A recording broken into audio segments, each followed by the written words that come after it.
All right, welcome to the Sae Bae cast number 160 with IgnobleSolid for his second appearance. Ignoble, how we doing today? Hey man, how's it going? Thanks for having me back. It's pretty crazy because I distinctly remember the last episode I was on was episode 69. Okay. Oh yeah, oh yeah. And that was on purpose, I think. Right? yeah, Kind of. it was. So Man. yeah, I should have waited 9 more episodes. That would have been a little bit more Dude, it's fitting. crazy. You've had like almost 100 episodes since then. You've been pounding these out these last couple weeks at least. Yeah, no, I mean January was the biggest month I've ever done. 8 episodes in a month, which is like Holy not shit. that is not sustainable. But I mean, Yeah. like it's kind of sustainable, I guess technically. But it's like sometimes I feel like I'm overloading. Like I don't want to Mm. like. It's like kind of like overbearing. Like here's all these episodes, everybody. Like if you're subscribed to my YouTube and you're just like on the feed and you're just seeing like cast after cast like twice a week, it's just like okay, like I feel like for an audience's perspective, they're like, I don't even like, I can't even watch one a week. Like, what are you doing? It's almost like they're just gonna like write off the podcast entirely. It's like, okay, there's just too many at this point. It's not worth it. It's not worth That's trying what to you keep up. think, but there's some people who like listen to that on release every single time, you know? Doesn't matter how many you put out a week. Yeah, no, it's true. Like there are literally some psychopaths out there that are listening right now that have listened to every single cast. I don't. It's hard to believe. It's like okay, I don't know if you're just like saying that to like get on my good side or something. There's no way you've listened to 500 hours of me talking with people. Like Jesus, Dude, dude. when you put it in that, like in number of hours you've done this cast, that's crazy. 500 hours Yeah, of five just podcasting. 500 now. So God and damn. I mean it's about 50 a year. That's like the plan. But this year I want to do a little bit more. I'm thinking of like 60 plus. I mean, Okay. okay. So I obviously want to talk about your guys' end with like Base After Dark and everything and how that's going and stuff. But like Yeah, just yeah. for like the Sae Bae cast, like I don't know. There's something just really cool about just building up a bunch of episodes. It's just like it's cool looking back because, like you said, I mean, it's almost been 100 since you've been on last, and I'm Mm-hmm. like, bruh, it's hard to even remember like all these guests. Like sometimes I'll scroll through the list and I'm like, Jesus, dude, like I can't, like I literally cannot even remember this, like having this person on because it's just like they just went by so fast. Like I can remember it, but it's like, wow, I talked to that person for 3 hours. That's weird. Yeah, there's no way you can remember 160 different guests or combinations of guests you've had on. Yeah, yeah, but and I got like my merch store isn't open, but I got like those. I got the year one poster and the year two poster framed in my apartment, and they're like hella. Like Ooh. these aren't even the things I'm gonna be selling. These are like the shit I got on Shutterfly. I just like spent like a couple $100 getting these super Yeah, glossy, yeah. like nice frames, and yeah, I'll just look at them. I mean, you're on year two right there. I see you right there. Looking really Hell yeah. sexy. So yeah, they're Ooh, thank plastered on you. my wall. I can just look at you whenever I want. So it's just I'm kind of cool. watching you every night, baby. Yeah. But so let's hear about Base After Dark. First things first, because you've been a co-host of that. Is that how you say it? Co-host is like even if there's a multiple number of hosts, it's still co. Or how do I you say think it's that? co-host, Okay. yeah. I think it would be co-host. Yeah, that does make sense. Yeah. I usually just say I'm a part of the Based After Dark podcast or a Okay. member of the Based After Dark podcast. Yeah, not really sure what the correct language is. So yeah, how's that been? Because you guys record like what once a week ish. Exactly. We do once a week. We record Wednesday nights. Editor puts together the stuff, and then we release it the following Monday morning. For those of you guys who don't know what the Based After Dark cast is, it drew its inspiration from the Sae Bae cast a while ago. Because I think last when I was on the Sae Bae cast, I don't think the Based After Dark cast existed. But since then, Wait, a did it not bunch of exist? I don't think it did. Nah, Because I nah, was no. like, Yes, it did. It had to have. You're talking about like really? since your last episode. Yeah, yeah, yeah. Yeah, No, surely. maybe. No, you're right. It Surely, did right? exist. Okay, I need to actually now. I Um, need to look back. Fuck. yeah, I'm scared now. Holy shit. Yeah, there's maybe you just weren't on it yet, just now. No, but you were Oh, on it at the beginning, right? I was, I was, I Let me was. look. All right, oldest Um, episode. What? You're kidding me, yeah, when was it? bro? It was May 5th. Holy shit, you're right. Mm-hmm. It didn't even Mm-hmm. start yet. Are you kidding me? That's how long it's been. Oh my God, Cinco de Mayo, 2022. Holy man. Okay. Yeah. Wait. When was your? Now I need to check out when your last episode was, because. I want to say it was like March, April-ish. Yeah, I want to say it was April, but No. let's see. Let's see. Let's see what you got. Fucking intro. Yeah, April 20th. So literally like just over 2 weeks after you guys did Based After Dark. Holy. Okay. I think I was like really inspired by the, doing the Sae Bae cast. We were just like, all right, let's fucking actually record this. Let's do it. So That's like all it's about, though. It's like you just got to do it. Like it's gonna be dog shit. Like I mean, it's gonna be like anybody. Okay, like it doesn't have to be dog shit, but like it's not gonna be your best stuff ever with any project you're starting. You just gotta start doing it. Do it. that's exactly what it is. There's no way that you're gonna like be putting out your best product on your very first episode or 2 episodes, and like it might take months and months of refining it, and that's kind of where we've what we've done with it, because it started off as several members of the Based stream team. I think vast majority of the cast were like Prison Joe, Zoe, Hamzy, Tasty Life, T Papa Slice. Nine Rain was a late addition, but he shows up once every 5 casts whenever he wants to. It's yeah. I was listening to your guys' episode. It's like what did you guys say? It was something like, if Nine Rain doesn't have an excuse a few days prior, then you can expect him to be on. But like if he says anything at all, like there's no talking him out of it. It's just like he's not. We're just write him off. It's like he's not, he's not absolutely. Yeah. No, it's so funny because sometimes he's just like just randomly like we're just like, all right, like in next week in like 6-7 days we're gonna have our next cast. Make sure you're free. He's like, ooh, my friend from Australia is coming over and I can't do it that Wednesday. Nope, I can't do it. I'm just like, you can't pick any other day. He's like, nope, that Wednesday is booked. I cannot do it. It's like, dude, all right, man. Dude, so what's going on there? What is he? I mean, obviously he's a busy man. I mean, he's got a fiance and stuff, but exactly. That's what it is. There's no like we meme about it, but there's no like hatred towards him about that. It's a nice thing about having this many co-hosts, because we have like 6 to 8 people on deck at all times. We have people who are called upon when multiple members of the quote unquote main cast can't make it. So it's like, well, there's always like 4 or 5 or 6 people on the cast at some point. So like there's the expectation is not that you make every single cast, but try to make as many as you can and give people the heads up. I see. But in Nine Rain's case, I just think he's a very busy person, and like it is what it is. And the thing, like, first of all, Nine Rain is a great host. He's a great storyteller, great listener, and just he's an amazing person to talk to. Perfect podcast guy. And we've sort of gone, when we started the cast, we were sort of in your footsteps. We started bringing guests in the RuneScape section on and having like different people on.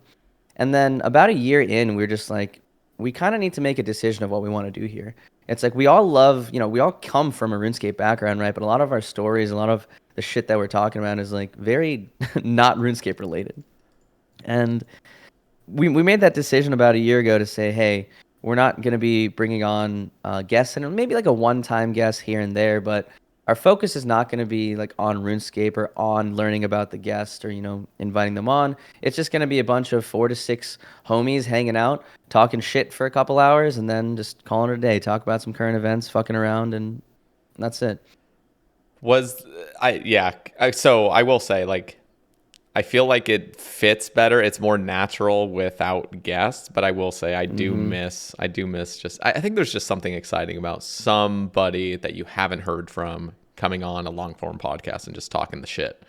But I know you guys definitely did. Like, I remember hearing some episodes where like it just got kind of awkward, or like it got a little bit uncomfortable when you have like 5 hosts and then one person that you're just like trying to like barrage with questions and stuff. And it's like, that's exactly what it was. There's some people like you came on, you knew us. So it wasn't like, there wasn't no like introductory phase of you warming up to 5 different people talking to you at the same time. But like, I will say one of the downsides is, like, that was a great opportunity for me to meet and talk to so many members of the community I never would have talked to otherwise. But on the other hand, it's like it could be awkward because like you spend the first hour, half hour to an hour, just like slowly getting comfortable, like making sure like they're comfortable talking to five different people who Yeah. have their own inside jokes and are just saying things. You're just like, oh, what are they saying? You know? Yeah. Yeah. That's a really tough thing to like execute perfectly because the inside Yeah, jokes have to like chill, the everything has to like chill. You have to be very polite because some guests can take it, like can just yeah, instantly start roughhousing with everybody else, but some it's like you got to right. be just you got to be very Yeah, courteous. and we made that sort of, it was a choice we had to make, because Hmm. it was tough, but I think just based on the personalities on the cast I just think they shine so well with each other. And, putting in another person, like a random person who is supposed to be the guest or the star of that show, it mutes a lot of the fun that was going on. And I think the cast that we've been doing, I will say in terms of pure viewership, on YouTube at least, I've seen the numbers go down a bit because it's not like you're not funneling as many RuneScape related people to the cast, Hmm. but our core number of people who are listening to it are, strong as ever. And like we're having so much fun doing the cast every single week. It's literally just like, hey, I have a couple hours every week to jump on call with my friends and talk some shit and have a good time. Yeah, that's what it's about. Yeah, and your guys' core, like you said, like the core audience is like it's like a cult following at this point, and it's gonna just keep getting more culty, I think, which is a good Like thing. in my eyes, I'm like, okay, like there's not that many people that listen to this. It's not that big. Yeah. Like, like we break like maybe maybe 1.5K views on YouTube, a couple thousand on Spotify per episode. And it's just like, okay, that's all right. Can't be too big, right? And then we've been steadily increasing the number of patrons or people that literally give us money or donate to us. We have like almost 200 patrons. We have over 200 That's patrons fucking giving us nuts. like it's crazy that there's 200 people not only listening to us but also like willing to monetarily, support us. And you're one of them, Sayer. Yeah. No, well, I have uh, to. I have to support I mean, because I mean, the thing is, like, I like podcasting, but I also like listening to podcasts. So when you guys took the yeah. initiative finally to do it, it's like I can't not support. I've been trying to push people to podcasts. I actually found it like really like funny when I think it was maybe like the first episode I was on your guys' cast. Like, oh, was it kind of awkward that like we started like podcasting? It's kind of like competition now, and I'm like, honestly, no, not at all. Like, I literally just want to listen to people like that are in my scene. Like, that's just what I want. So. I think and you know what? It's impressive that you guys have kept it up. I don't think Real Homie Hours really like going. Mhm. Did they stop entirely? Like I'm asking Yeah, you. I, I I should be think I asking think they've them. But been yeah. So the Real Homie Hours is the cast with Mick Homie and Lopsy, right? hmm. I think they're just two very very busy individuals. I know Mick Homie like works like a full time like job and a half or some shit, and he's busy as shit. Lopsy's also working really really hard. So I think it's just been hard for them to come together and Yeah, churn out things like that. it's much harder as well when you're not like a content creator. Like Lopsy, just works fucking like Hmm. crazy hours, I think, and he's just on his grind. So that alone, I mean, and we'll talk about you as well. Like you're now just like a straight up doctor, so like you don't have time to be streaming and stuff. So like the Base After Dark is just a nice little break. But if it was Yeah. just like your podcast running with somebody and you had to like plan out all these guests and stuff, it just becomes a lot, I would imagine. Yeah, yeah. It's a lot of work for one person, just like or even two people, because we're lucky enough that one, we usually have like one or two people like running point in case we need guests, but like we have so many people that it's literally just like, okay, a couple days before, let's do a roll call. Who's going to be here on Wednesday? Do we need to get other people, et cetera? And we figure out it's like a team effort there. And most importantly, I would say, is we gave a lot of the work up towards an editor. And you've met him. His name's Mr. Saint Tits, which Mm-hmm. is amazing name. But like one of the things that we had to previously when we first started the cast, back when Q Neeks was on the cast, he was our quote unquote editor at the time. He would take all the audio things, chop up what needed to be chopped up, post them on on the, on Spotify and YouTube. And in theory, it's like, oh, okay, that's easy. I just have to press an upload button, right? But like, it takes time, it takes effort. You have to listen through it. You have to cut out certain pieces. Somebody marked here, somebody marked there. There was a lull here, and putting all of that on somebody else's shoulders is so nice because me and the other castmates, we show up, we talk, we do our shit, and then the hard work is done by Mr. Saint Tits, the editor. Yeah, that's really nice. It seems like I mean, I've even considered getting. I mean, I actually like what you guys have done lately. I mean, obviously, you guys just have your own setup where you guys all record on your own end, so the audio and video quality is just like pristine. Yep. Which, I mean, And I that's looked I'm back just at old casts yeah. and like, holy shit, that's a huge difference. It's a huge Yeah, difference. I remember talking, like I specifically brought this up at some point. I was just like, dude, like I looked at some casts and depending on like usually it was between me and T Papa who would be recording Discord locally and have everybody's videos up. My download speed wasn't very good sometimes and I was just like, okay, everybody's camera is like pixelated as shit, but mine is nice. Like it's just those small details which I think matter a lot. The voice quality was not that great. And it was just like, look, let's just record locally. All we have to do is, splice all the tracks together on top of each other. Yeah, like everyone, starts recording at a slightly different time. You have to align them, but hey, our editor, our editor does all that now. So, Yep. and voice quality, and if anytime you record anything locally, the quality is so much better than streaming it over Discord because Discord also like throttles the, your quality depending on what kind of server you have, et cetera, et cetera. So.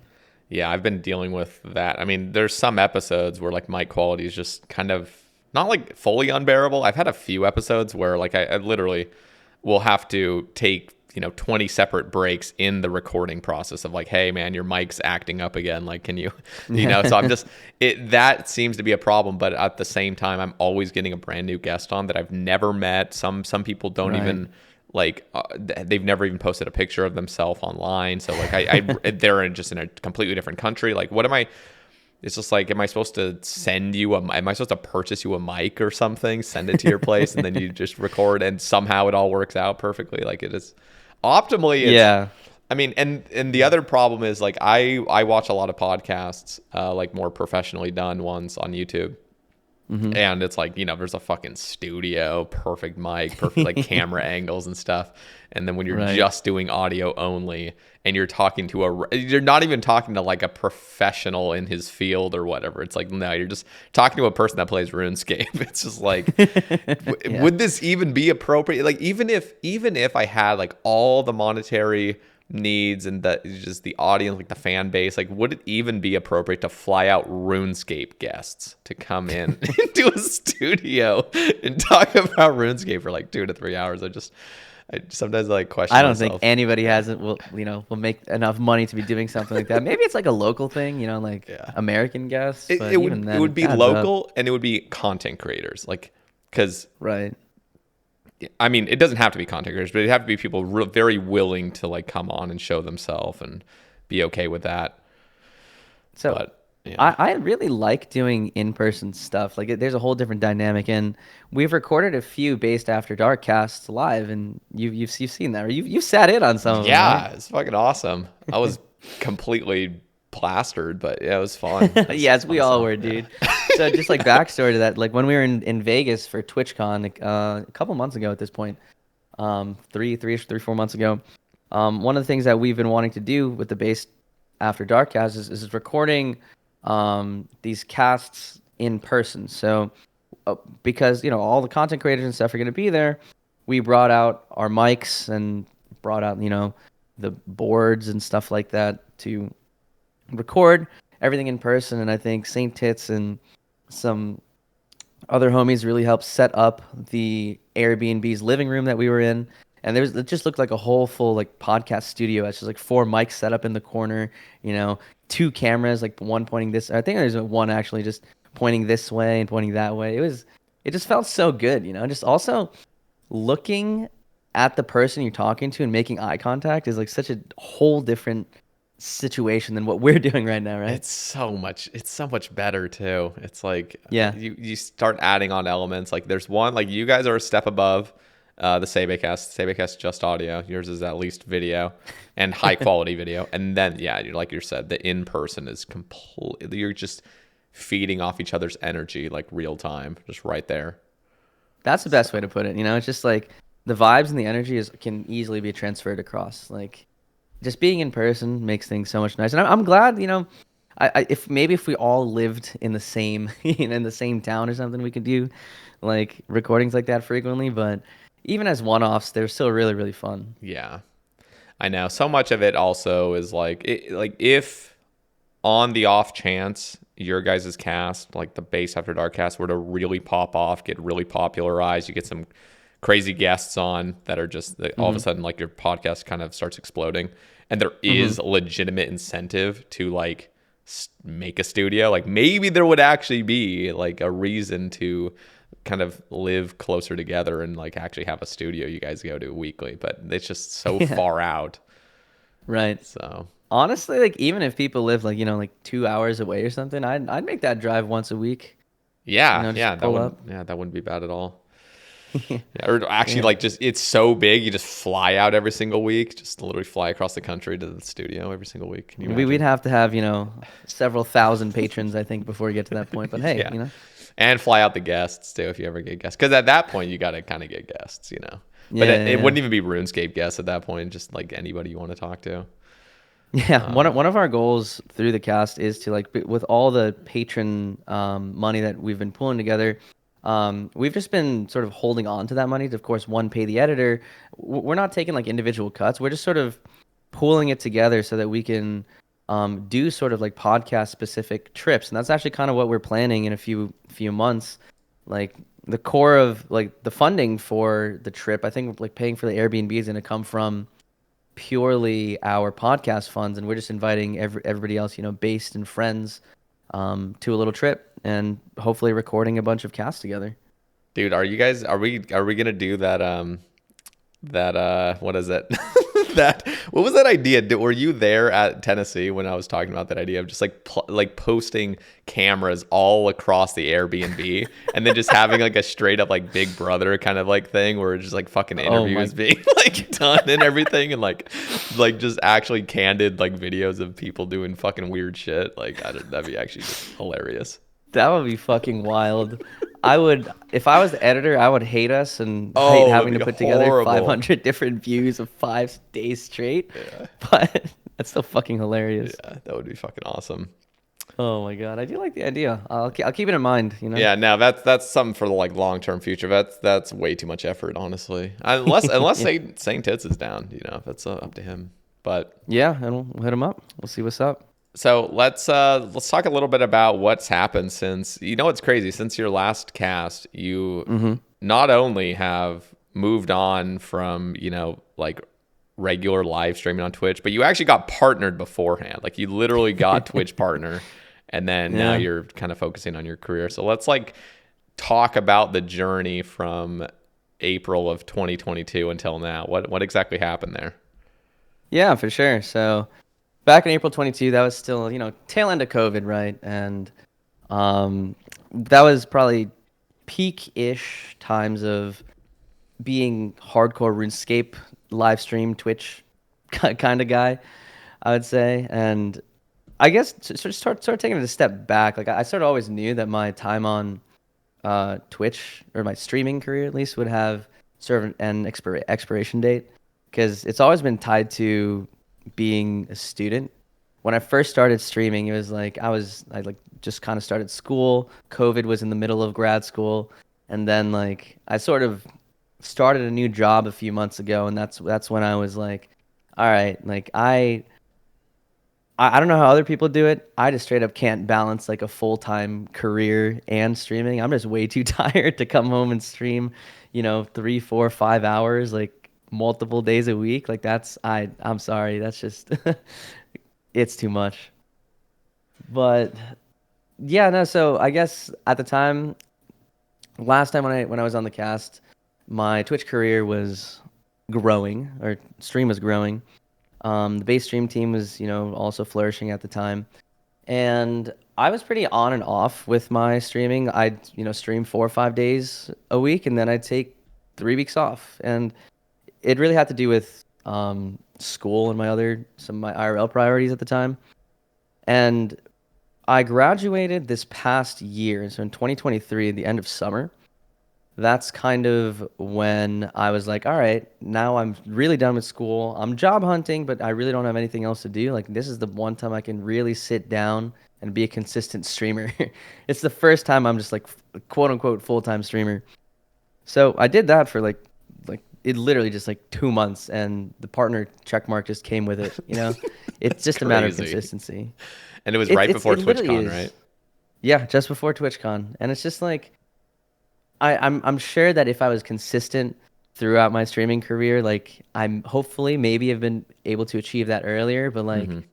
it's for any creator who's like, you know, on that grind, it's like it's not just about the content you put out, it's also the freaking consistency of it, man. Like if you go live 3 to 4 times a week around the same time every single week, like you will build up an audience, you will build up people coming by to your live stream week after week after week.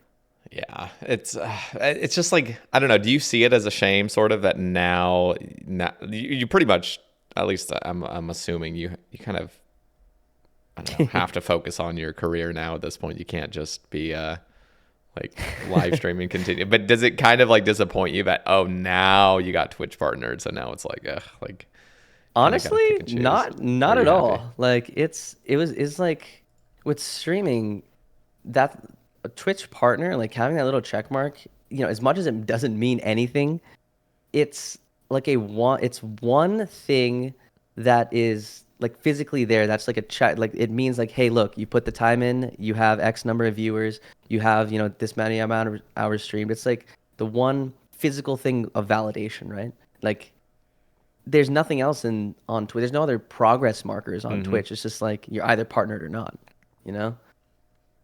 Yeah, I mean And that was your ultimate goal, was just to get a partner and then just camp into like zero viewer e-girl streams, right? And like a Valorant and stuff. Like, so you got that. yeah, exactly. That's all we needed it for, baby. And you know. Yeah. Oh man. But No, but nah, you're dude, right. There it's there is no like further thing. It's just like get partner, and really once you get partner, it's like a great dopamine hit, but it's like, okay, well, it's just back to whatever the hell I was just doing. Not like anything is that's crazy. exactly it. There's like not even like, oh, you'll make more money off this, you'll make more off subs, or you'll have more exposure. None of that. It's literally none of that. Yep. It's it's just a check mark. It's like when you're grinding for it, you're just like, oh man, like this is something big. You look at everybody with a check mark, you're like, oh my God, like they are these god tier streamers that they have a check mark. And now that I'm here, I'm just like, damn, dude, nothing's changed. Yeah, yeah. That it looks like Twitch is doing their they already did their Partner Plus Mm-hmm. program, Mm-hmm. but they're actually changing it. I think they're actually announcing it, or they maybe had already announced it, and maybe it's going to be happening in the next. I think it's like in launches in May or something. But the prior 3 months, you're like invisibly able to like qualify. But they're doing like a better kind of partner plus thing where like if you have 100 concurrent like tier 1 subscribers or whatever, Mm-hmm. then you get a 60-40 split, and that's Oh, that's available to good. like affiliates as well, which is again like That's just awesome. also just like shallowing the reason to ever get partner in the first place. But ultimately it's good. Like I'm not trying to gatekeep affiliates. I think that's brilliant that they're doing that. And then they've Yeah, yeah, lowered the absolutely. standard for partner plus, which was like 350, and now it's 300. So that's nice. I Okay. mean, you know, still a lot to go for, because this is not like gifted subs. It's like straight up, not even primes. It's Yeah. tier like 300 yeah, people who have to actually put up $5 a month or yeah, whatever it and is they have to their do it for local 3 months currency. straight just to get the thing. Yeah. Yeah, no, it's definitely not easy. I'm glad they're making steps in that direction, Mm-hmm. but it's definitely better than nothing. And I do want to go back to the point. Like I definitely don't feel bad about like, oh, I got partnered, and then literally like 2 months later, I'm like, hey guys, I'm kind of done streaming. It's it's just like in my life, I've been pretty goal based, right? To me, I was like, all right, getting partners is like it's a solid goal to have. And once you're there, I'm just like, now what? I don't have any even at the time, I didn't have any streaming based goals that I wanted to hit past partner in terms of like sub count or hours streamed or stuff like that. I was like, it's a hobby. I enjoy doing it. I have a lot of fun doing it, but I don't have any hard goals past this. So even though some people might be like, dude, you got partnered and then you're leaving, like you're so dumb for doing that. And it's just like I don't see it that way, you know. I accomplished the goal that I wanted to, and now I get to work on new things. So are you ever going to be streaming in any capacity now? Um, ooh, I keep hitting my mic. My bad. If you hear that on I, your side. I barely hear it. You're good. Okay, good. Um, nothing consistent. I'm not gonna say no. I'd love to just go live once in a while and just be like, "Yo, guys, what's up? How's it going?" Just talk some shit. Like, don't get me wrong. I still love being a fucking goober on the internet. You know, like just being an entertainer is one of the most fun things. Just sitting on this side of the streaming camera, but definitely nothing consistent planned in the near future.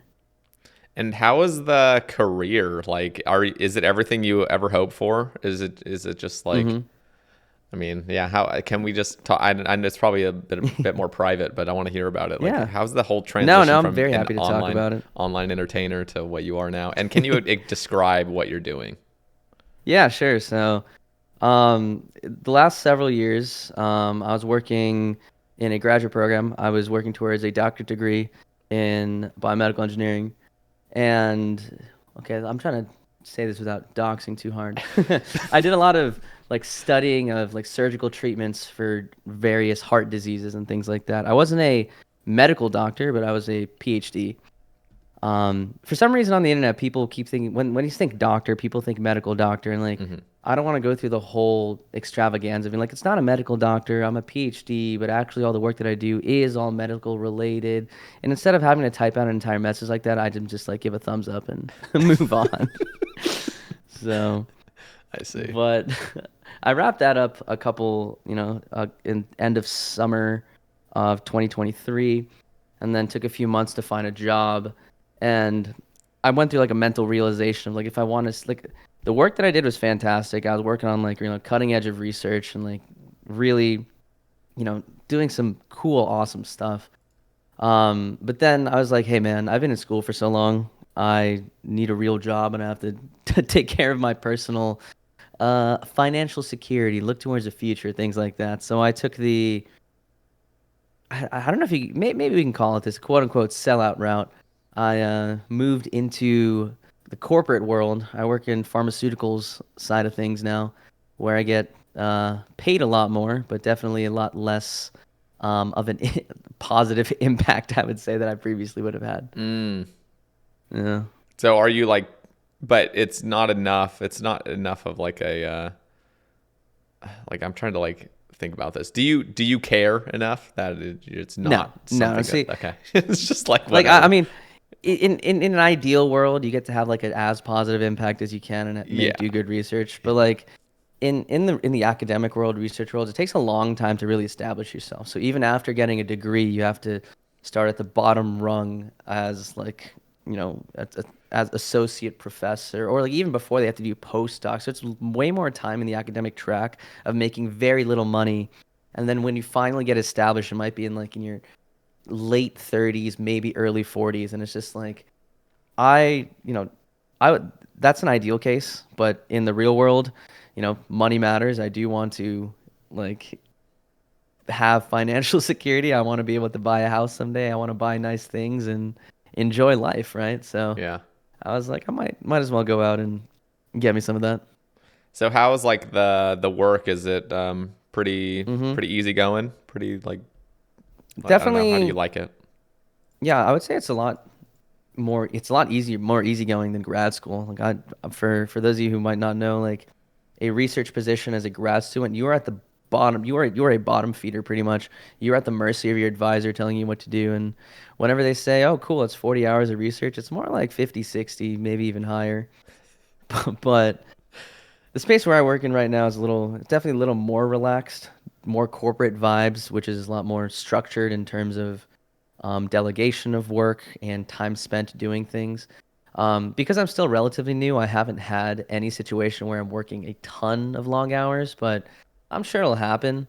But it's just, I appreciate the structure and I appreciate, um, you know, I hate to say it, but like corporate sort of like takes care of you. Like it's nice having all this literally all this insurance, retirement funds. They buy us food, meals, things. I'm just like, dude, this is like a good life. I'm not gonna lie. Yeah. I know. I mean, that's like my brother. Like my older brother has like a real like fucking 9 to 5, and just when I see the perks he gets, like especially just in comparing, like when I was living in Alabama with him, he'd Yeah. come back from work and just gets all this stuff, and like they all went out for lunch, paid for, and all this stuff, and they're just having a good old time. Insurance, like you said, just all these other benefits of just working like under a company.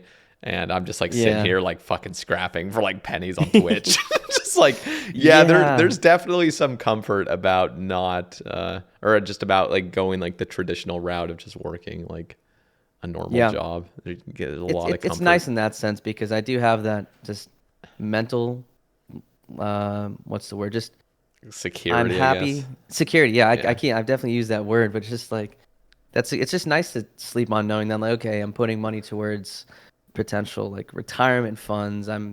I have finally booked so many different like doctor's appointments in the last month because I finally have insurance at my new job. So it's just like regular job, dentist, Yeah. eye exams, like everything. And I'm just like, I haven't gone in years because like I haven't Yeah. had, wasn't covered. And it's just like, Yep. yeah, Yep. it's just so nice. Like you forget, like, oh my God, like going to a doctor, like this is actually like something. Yeah, no, I mean, I'm still in that fucking boat where I'm like, it's just like I probably could afford it. It's just there's so much like when your company's not doing it all for you, kind of like just like, well, here you go, here's all these benefits for you. It's just like I could save this several $100s for something else rather than just going to get like a Yeah. checkup or just I But will say, I will point out yeah, one thing. For you and maybe any other listeners in this spot, like mm-hmm. depending on how much money you're pulling in per year, you may qualify for like some level of free healthcare. Like the American government does subsidize a significant chunk of it if you are within like a certain salary band or something. It's like if you go to healthcare.gov, Mm-hmm. you can chuck your, numbers and stuff and get like very low cost insurance. So definitely don't definitely don't not have insurance. It's a Yeah, good. that's, I mean, I'm getting to that age where I finally am caring about that. And I've actually been doing a little bit of research because, like, just for so long, I mean, from age 23 until, I'm 28 now, just straight up pure degeneracy. I mean, just like, I just didn't even, just went from dropping out of college into just sitting in my bedroom playing RuneScape to people. Like, I'm now figuring everything out. And now getting older, when your body stops working the same way it did in early 20s, it's like, oh, I actually do kind of need and want to care about this now. So everything kind of like starts aligning as you get older. So Right. I mean, I will say I've met you in person. I've seen you also take your shirt off and also care about yourself. So you actually are one of the people who do put some time and effort into taking care of their body and even their mental side of things. And I know there are a lot of people who don't, and they probably need it those checkups way more than you do. yeah, So. no, I mean, I have my own issues. Like I've been ever since my Mormon mission, because I just like completely switched diets from like when I went on my mission, I just turned 18 and instantly eating like typical like just white American, West Coast diet like food, just fucking like whatever, like lunch meat and white bread. Like I don't even know, but just Oh, man. like fruit, vegetables and stuff. And then you just go to like Hispanic culture in Texas and it's like I am literally just being fed the greasiest Mexican food of all time, like just repeatedly for 2 years straight. I mean, it fucked my like insides up like pretty badly. So I just like developed IBS on my mission, and then like this. So that's there's Damn. like, yeah, no, it's bad. I mean, I actually got like I got diagnosed of it too. I mean, I actually like went to a gastroenterologist and just tried to figure all this stuff out. But no, I mean, it was just like a couple years ago. I just realized like, bro, like I literally have to keep care of myself because I don't know. It's just like your body's not getting any younger. Like you're not getting any, you're not just naturally gonna start regenerating better as you get older. Like you gotta focus on it. Plus drugs helped me to understand that as well. Like genuinely, when like people like I don't smoke weed anymore, but I did like chronically for like a year, and like legitimately that like expanded my mind enough to realize like, oh, like I really should care about myself, which is weird because it's almost like the opposite effect for some people. I feel like where like you smoke Yeah, weed and then yeah. you stop caring and just like, Right. nah. For me, it was the opposite. That's like what actually finally opened my mind to like, oh, okay, like I should be healthier. Yeah, no, Yeah. that's definitely good to come to that mindset, to come to that idea as quick as you can, because your body's not going to be able to do it on its own, right? You have Mm-hmm. to fuel it with good stuff. You have to exercise. You have to take care of it. You can't just plop yourself in front of a PC 16 hours a day and expect your body to be at its peak performance. You could at 23. I was peak performing back then. But yeah, you just Back in those days, but not anymore, man. Not yeah. anymore. Yeah. So you're you just recently turned 30, right? I did Yeah, as of last month. how's that feel? Honestly, not too different, other than people looking around call me old as fuck sometimes. But Did you ever think you'd be 30? Like honestly, no, no. As a kid, you're just like 30 is fucking ancient, like yeah. in a wheelchair, just like fucking old people's home or some shit. And now I'm like, damn, dude, I've hit it. Even like when you're in your 20s, like you're 30, like 30 is demonized. You're like, oh man, you're in the best years of your life. You're 20s, you don't want to turn 30. It's all downhill. And I'm just like, fuck, dude. Nah, 30s But is uphill. Everything I've heard is 30s is uphill. Like 30s you're finally out. It's like your 20s is like in a fucking dark pit. It feels like you're like trying to figure yourself out. You're lost, you're depressed. And then like 30s is right. finally like a window to like you could see the sunlight kind of like, oh, okay, I'm out of that fucking dark pit of despair and I can actually just like be myself, I you look know. at it like a time of stability. It's just like your 20s are just like so tumultuous. The time between 20 and 30, the amount of growing that I went through is insane. There was a lot of, you know, learning things, going through periods of ups, downs, exploring things, whatever. And just like when you're 30, like things have stabilized a bit more. Typically, you tend to have more money than you did when you were 20. So like you're still, if you're in, should be in pretty decent physical health, you should be able to have money, have a relatively stable mental health, and go out and be able to do things. That's like, I think it should be the perfect. I don't know if it's cope, but like No, that's what I think. that is like the optimal thing. Obviously, everyone's different. Everyone's journey is different. But real talk, like majority of Hmm. people, I feels like their 30s compared to their 20s is always just much better. Yeah, And I'm very much looking forward to it. I will say, like in terms of, I'm planning some like trips in the next couple months for myself, mhm. and just like seeing with friends. It's like you can tell, like back when we were 20, we'd all just like pile like 10 people into a single hotel room or B&B just to like, just because we couldn't afford more than that, and try to eat like at the cheapest places possible. And but like now it's like, all right, friends have been working for a while. They're like, we're gonna get a nicer place. We're each gonna get our own bed. And I was like, "Pff, it's crazy. We're gonna go out to some nice restaurants, dress nicely. I'm just like, okay, this I can get used to this. Yeah, hell yeah, hell yeah. Yeah, Um, yeah. yeah, cool. So what about RuneScape? I mean, how does RuneScape fit into your life anymore?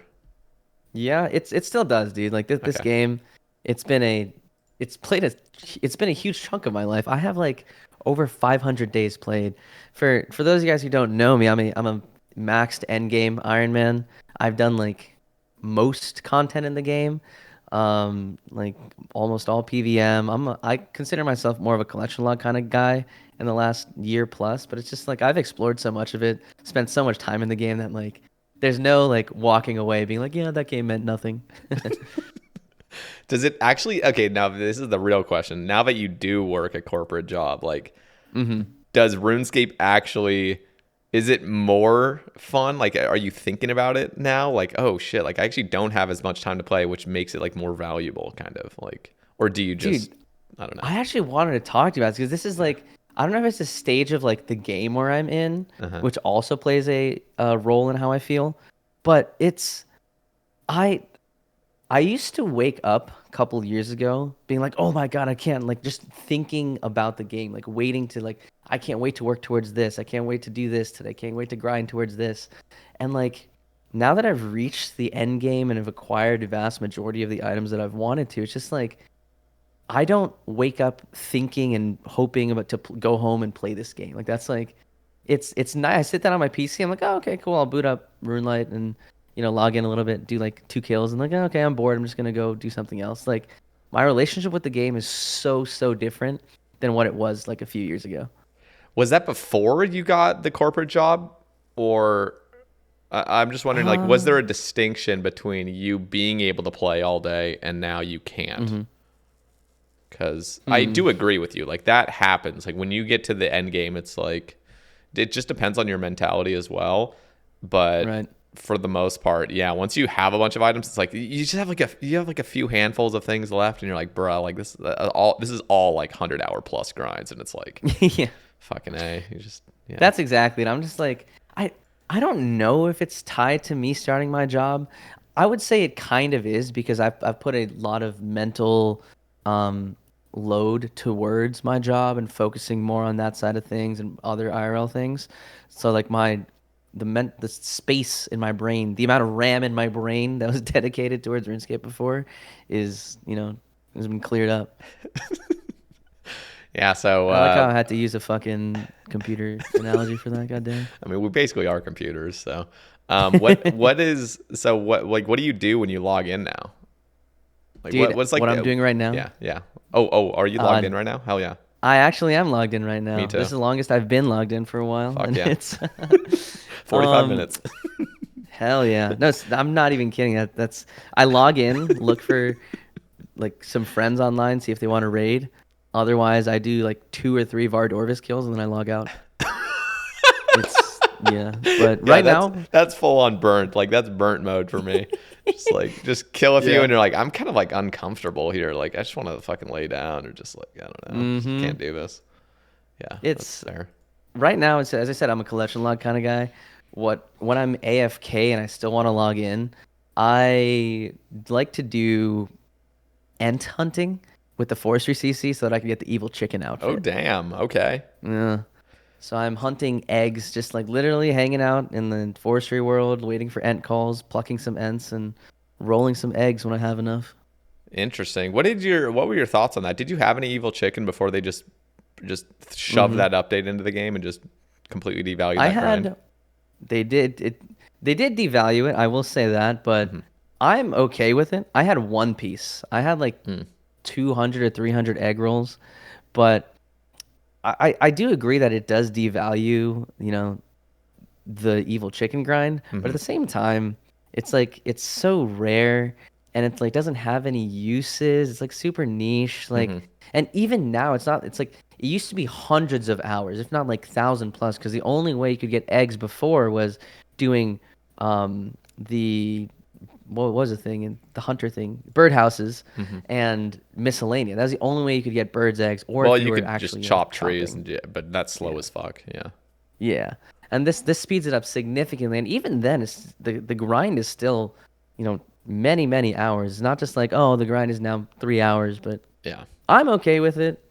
But I can see why other people might be like, oh man, you've sort of done this unnecessarily without telling anybody. Why would you do this? Like, I can see where it's coming from. Yeah. No, I mean, I mean, you say, it's not that big of a deal because it's just like whatever, there's no use to it. But that's exactly why they shouldn't have touched it because there really is no use to it. So Hmm. what's the point of, I mean, Um, this isn't like a necessary thing to ever go for. Plus, nobody's going to complete the collection log. It's not like this is the one grind that's gatekeeping full collection log.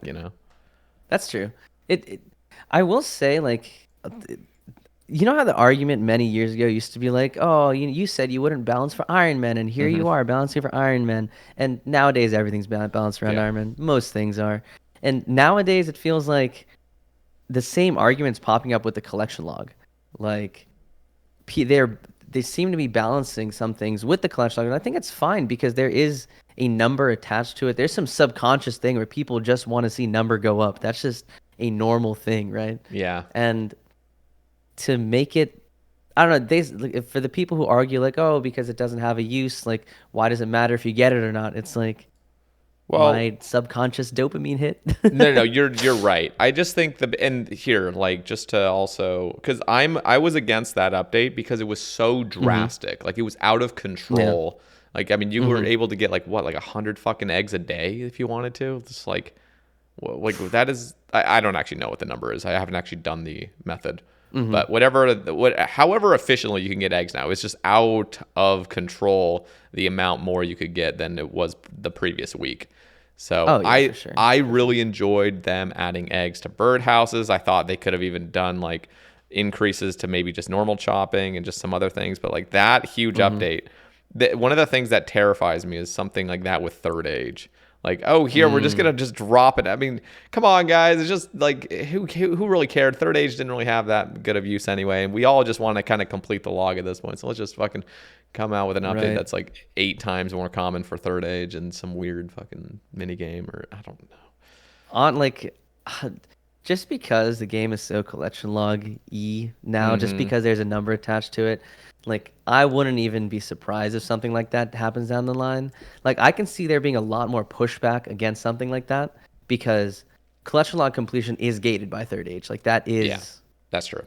you know. And I But don't see yeah. that necessarily being something, but I could see like Dragonstone armor. Like Dragonstone armor, I mean, Evil Chicken was on the same like echelon of Dragonstone armor for Iron Man. It's just like Yep.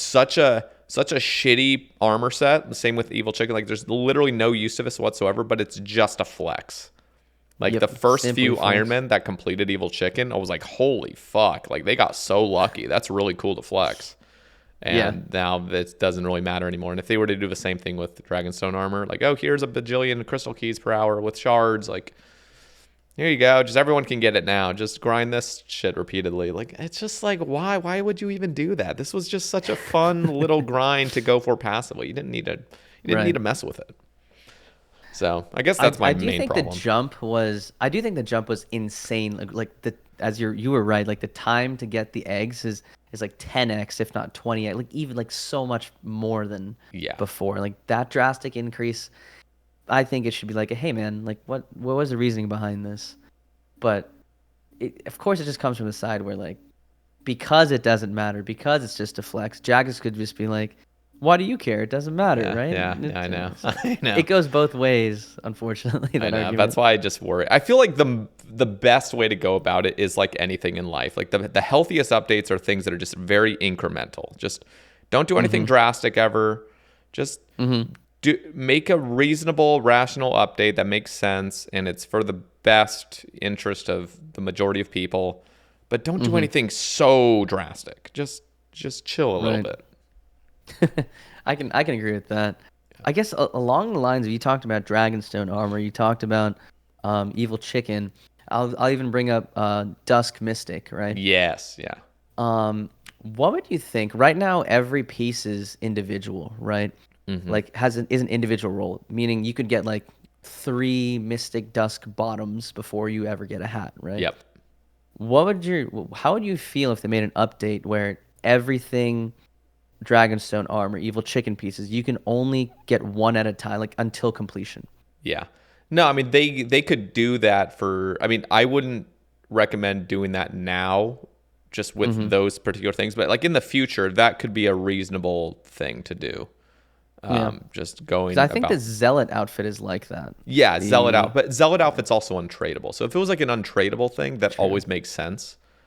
hmm Honestly, I think the best thing they can do with like brimstone keys, for example, because that is just like a cool thing to go for. And I don't think at this point you need to make any changes other than like superiors guaranteeing brimstone keys is perfect. Like that would be a great slight change that slightly buffs the amount of keys you can get per hour. I think that's a great change. I think like other random stuff. I even think, dude, like we got to get glue scrolls from those chests. That'd be dope as fuck as well. If you could get Ooh, yeah. like an elite I mean, randomly, like opening a brimstone, yeah, that'd be sick. But no, I mean you're right.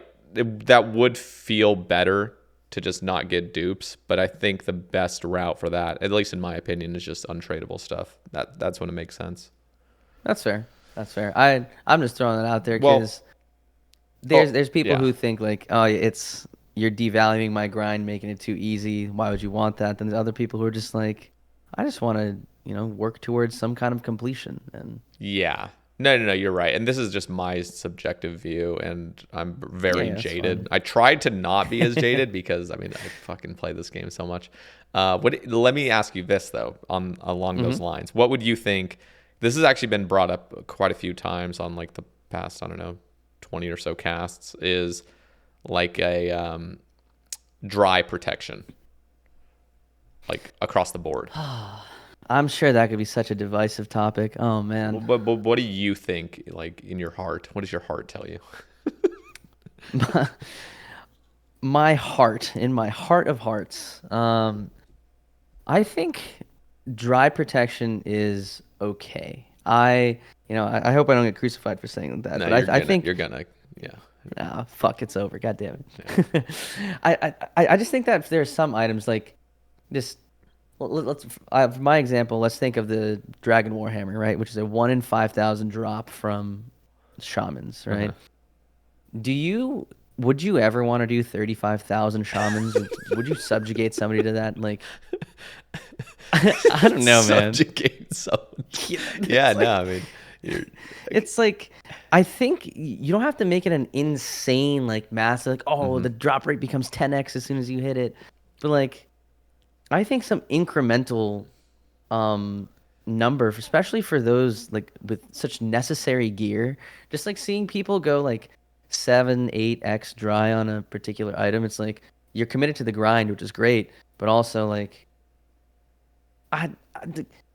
it's it's one person out of several hundred who is the unlucky person who falls in that boat. And if you could just make that one unlucky person's life a little better, like, fuck it, I don't think I'm not gonna have a problem with that. yeah, I think, well, there's also like a matter of like logistics. Like, how does this even work out? Because I can understand dry protection from like pets, where there is just one item on that table where and you can only obtain it once, where you could actually code in a dry protection. But with items, it's like, who's deciding what items are the valuable? What if you actually wanted a curved bone? Is a curved bone now going to have a dry protection? Is every fucking item now going to have some weird ass coded mechanic in it where like even the most random item on the table is now going to have a dry protection? Or is it just the big ticket ones? Are we deciding that? And how does that work if you get a duplicate? Is it just for the first time you get it and then the coding gets removed? Like, how does that all work? That's a question for people way above my pay grade. Yeah. No, but that's all something you do have to worry about when you bring up the idea of dry protection. Right? It's not just like a simple, turn it on or turn it off. It's like click button, all these. Yeah, if it was that easy, the game would have done this many many years ago. But I personally think it should be on for those big ticket items, like uniques. Like, unfortunately, if you were to retroactively do this for every single boss with these types of items, you have to go through an entire list and be like, okay, this item, this item, this item, but all these on the regular table, don't touch those. I would expect, like, just completely hypothetically, like, if you hit drop rate for a particular item, let's pick, God Wars, right? You're at Zammy and you haven't gotten the Zammy spear in like 2x KC. Your spear's drop rate goes up by, I don't know, 10%, 20%, whereas the rest, like everything else, is decreased by that exact same number, is the way that I would look at it. But then I'm sure like some math might get, knowing Jagex's code, God knows some shit would get like fucked up and you get like a third H drop, like somehow. Yeah, literally. Yeah, so. No, I think I lean to, I'm still open for the argument. I'm not dogmatic about the view, but I think ultimately just having the old school drop system that we have where it's just ruthless is really charming in a sense, because I mean, even like the average Joe can just go on Reddit and post how crazy their luck got or how unlucky they got. And it's just fun. As soon as that gets kind of like everything kind of gets centered. That's true. I mean, it's like you love, like every time you see that one post of a dude who had to kill 50,000 shamans for his hammer, you're just like, fuck, you are really unlucky. Yeah. Like you kind of get that sympathy, which is kind of cool. You get the sympathy card. Even if you're not posting on Reddit, if you're in a clan or something, people now have like characterized you as like the guy that went dry for this. Like it's charming in a sense. And ultimately like I agree. it's not like you're having like this whole game. Sorry, I needed to find somewhere in this cast to just flex that I got a fucking third age plate legs. But like me getting, Oh, man. you saw that, right? Holy fuck. I did, bro. I did. Dude, I'm wearing Congrats, it right man. now. Thank you. Oh, dude, it's huge. Yeah. I know. But like that, like getting that piece has not made necessarily my gaming experience any more like enjoyable. It's not like I'm like now in an echelon above everyone else. Like I get to now enjoy the game while everyone else is like a peasant. It's like, bro, this whole fucking game is just a grind. It's just a journey. And if you go super, super, super dry on something, ultimately, like that could actually be more enjoyable for you. Like an experience where your whole like for like 2 years straight, you're grinding one particular thing. Like, what? It's just a point and click game. Like you're just clicking boss and you're getting your dopamine hits somehow basically. And the drier you go, it's like whatever. So I just think in my head, keeping the old school drop mechanics is appropriate, and it's not making objectively your gaming experience any better if they were to remove that. I just think the game ultimately is just like a personal experience that you're just clicking, you're doing what your next goal is, and if that goal is just complete hell based, just going hella dry, like nightmare bullshit, like 9 months of nightmare, one tick flicking, like it's just part of the journey, I guess. So Yeah, no, I agree with that. What if I took this one step further and was like, this bad luck protection would only be applied to like specific types of iron accounts. So you have to make a new iron account whose goal is just like completion of towards PVM goals and things like that. I mean, yeah, that's a game mode that we could like discuss. I feel like most people are like against game modes, like new official game modes like that, especially like that. Yeah. People would be hell against that. I feel like. Yeah, that's fair. I'm just spitballing. I hope I didn't open just a can of worms where. No. I mean, it's fine to open all these cans. It's fine. I'm used to the worms, but like, and the other thing, like just to expand on like drop rates, like, I am 100% on board with not making extreme drop rates in the first place.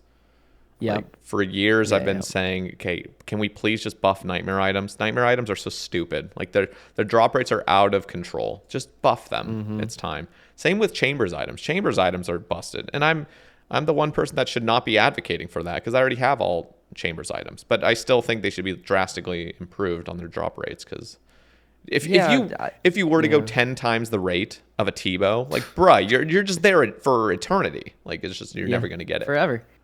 And there are definitely some places I agree where I like the idea of just like not making these crazy drop rates in the first place, right? Like you don't need to balance grinds around being a certain amount of time, but even then, just like a grind doesn't need to be 1,000 hours. Like it doesn't have to be. Even if you're going for T-bow, you could make it like a low hundreds rather than fucking. I think efficient solo chambers puts you at like 400 or 500 hours for a T-bow. As an iron, you're not gonna hit those numbers because you don't have a freaking T-bow to kill Olm with anyways. So like, I don't know. It's just like seeing people go super dry for that makes me sad. But also, like, I want to know they're going to take Dragon Claws off of the Chambers drop table. That was a proposed, something that they proposed, and there was like a pretty big, overwhelming no that I read on Twitter, and it didn't pass. There was like something in the blog post like, yeah, we saw that you guys didn't want this, so we're not going to do it. Yeah. And what are your thoughts on that? I was actually okay with them not removing it. Yeah, that's for that. I think it would be cooler to just add some other cool uniques for those. Fair enough. Whatever they are. What are they called? Tormented demons. I just find that interesting because like the current demonic gorillas are based off of tormented demons. Yeah. Just like having the prey switching, attack style switching. So like, how are they gonna make them different? So like, okay. You know what? One thing they should do to tormented demons: add fucking blood shards to them. That would be dope. That would be dope, dude. Give me those. I swear I brought this up 2 years ago when I was on the cast. But dude, just add blood shards to the Theater of Blood drop table. It Yeah. makes thematic sense. Like it is from the same freaking Mire Ditch area. They're a bunch of fucking Mm-hmm. vampires. Like just put blood shards on the drop table, man. Like Put now blood the shards on there at an uncommon rate, and also mm-hmm. add vials of blood to pickpocketing the vires. Like I would actually be okay with that because there are people that want to keep up their scythe that have already completed Tob and don't really want to do anymore, but keep wanting to swing their scythe. So Yeah. like they already give these pints of blood that are fucking useless that have no use whatsoever. It's like why don't just replace those with vials of blood Yeah. and or I mean, I even brought up a suggestion like, what if like Mauritania Elite gave you like an underground Vire hideout where you could thieve them at a more convenient area, and those are the ones that now have an increased rate of blood shards, and they also drop the vials of blood here and there. So they're not just completely overloaded with bots, but there's like as long as you've achieved Mauritania Elite, you can go down here and just like, so there's real players doing it. So it's not going to completely plummet the price of stuff. It's because like the current intake of blood shards are, I'm just pulling numbers out of my ass. Just like 90% coming from bots. Like what normal player is sitting at Vires like thieving Nobody. them or slapping them at the fucking bank? Like nobody's doing that. It's only just Iron Men who are like, oh Iron man, Men and bots. I need my blood shards. Yeah. It's painful. I mean, they brought up in Project Rebalance that they're going to be doing something along the lines of thieving, but truly, I mean, like the fact that we still have what thieving is today, where it's just repeatedly failing and you can't interact with your client for fucking 5 seconds. You just can't do anything. That's like, why is that still a mechanic in 2024? This is actually just pathetic. Like, this is the worst gameplay known to man. This is horrible. It's, oh man, I don't know how they would rework such a, core part of the skill. I'm not saying it's a good core part of the skill. Like that's what it is, right? It is just, it is what it is. They might like, I would guess like, oh, we might change mini games, stuff like that. But thieving in itself is already like pyramid plunders, really fast XP, and it's just, and people just do Arty Knights and just click the same spot over and over again. Like there has to be like a complete overhaul of the thieving skill to get rid of, what you're saying is the gameplay loop is awful. It is not enjoyable at all. Yeah. So wait, did you play Leagues 4 at all? I did. Did you auto pickpocket ever? I did. That was one of my favorite things, man. Holy, that was one of the first things I did when I got in. I clicked, got inside of a man's pocket, and then I just hands off. Was like, oh my god, it's auto pickpocketing. This is insane. Yeah. No, I mean it felt. I mean, there was an argument to be had about introducing something on that. Maybe not to that full extent of like just endlessly just being able to pickpocket with one click. But that is totally an appropriate route to go down if we were to think of, making thieving a little bit more viable. I mean, I was even thinking for like Iron Man's sake, like if all you wanted was blood shards, like why not have some sort of, how like Dodgy Necklace has like a 25% chance to evade the stun? Right. Like what if there was a more intense necklace that takes like charges? So like there's like a Dodgy Necklace that's charged with onyxes, and now it becomes like a fucking 90% chance to evade. But ultimately, bots are not going to be using these things because you're going to be losing money overall. Like the amount of charges you get wouldn't be worth it. But for those that are specifically just looking to get as many blood shards per hour, doesn't matter the money loss. Like you could wear one of these, so you have a way more enjoyable time thieving. And on top of that, you're just getting much more blood shards. But and again, they would have to balance this stuff because then you have to talk about XP. Like now the XP rates are way higher, and like there's just a lot of things to discuss about it. But ultimately, like bro, like you got to do something. This is just pathetic. This is not fun at all. This is horrible. So there's a lot. I like of how we get to I just like how we get to fucking just two Iron Men sitting here beating each other off. Like we need to increase blood shard drop rates. We need to make it better.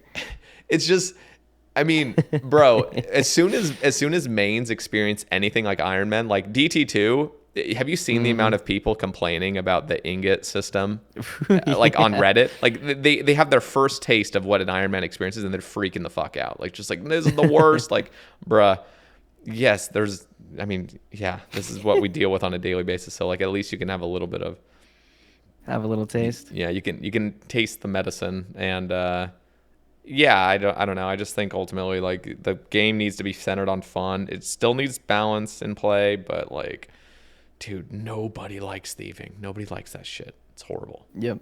At least Yeah, Vyres and elves, they're horrible. Elves are on another level of AIDS. It's yeah. even worse success rate. Yeah, it's just not fun. I've done elves in the past just because I'm just like I need divine pots. Fuck, I gotta put my hands inside them. It's just repeatedly reach in. I'm not a fan of that gameplay loop. Yeah. It's just I think the game you have to have you're right, just balancing fun. Like fun plays such a critical role in the game otherwise. But then on the other hand, you have like more diehard people complaining. It's like if you can't keep up with this, maybe this isn't the game for you. Go back to playing fucking Neopets. It's like so, RuneScape to me has always been more so about the people than just the game itself, right? Mm-hmm. It's like especially end game content I've seen like raids and stuff like that is very, very team based, right? Like putting together a TOB team, a potentially TOA team, Chambers team. And I usually have more fun playing that way. But it feels like a lot of, TOA, there's a lot of people do go in solo. Chambers, the quote unquote meta for, getting the most amount of points is just running solos. And I kind of wish that that type of content was centered around team-based gameplay, and I want Jagex to facilitate that kind of team-based play, if that makes sense. Yeah, and I want to know if you agree with that, or you think it should be, more solo-based. No, I'm 100% on board with that whole sentiment. I mean, Ron plays games, and who was it? I think there's been quite a few people recently that have talked about that exact thing. Where like, why is it still in this current year we're still like having solos be the efficient thing for literally team-based design content? And I mean, part of the problem is like I feel like there is this kind of intuition with the player base that's like solo should be the most efficient because they're the most challenging or something. But like, dude, we already have so many solo pieces of content where that is like, I mean, and also like this was the example that was brought up with like Ron Plays Games just last month. It was like Chambers. Like literally the more people you bring into Chambers, the more AIDS it gets at Ulm at least. Right. Like in the beginning, yeah. I mean, some rooms are actually AIDS. Like Shamans just gets out of control, and like Ulm, like the only 100-person like raids they've ever done have only been like 20 people entering Ulm, and the other fucking 80 are just like, don't get the hell out of here. Like, do not participate. You're gonna fuck everything up. And why is that the case? Like, shouldn't you have designed it to be like the more you're almost looking for more people, like not like to an extent where it's like you're trolling if you haven't brought more people, but like kind of like how forestry is, where like if you have another person chopping the tree, it's a very, very minor buff, but ultimately it's like you're welcome to come in.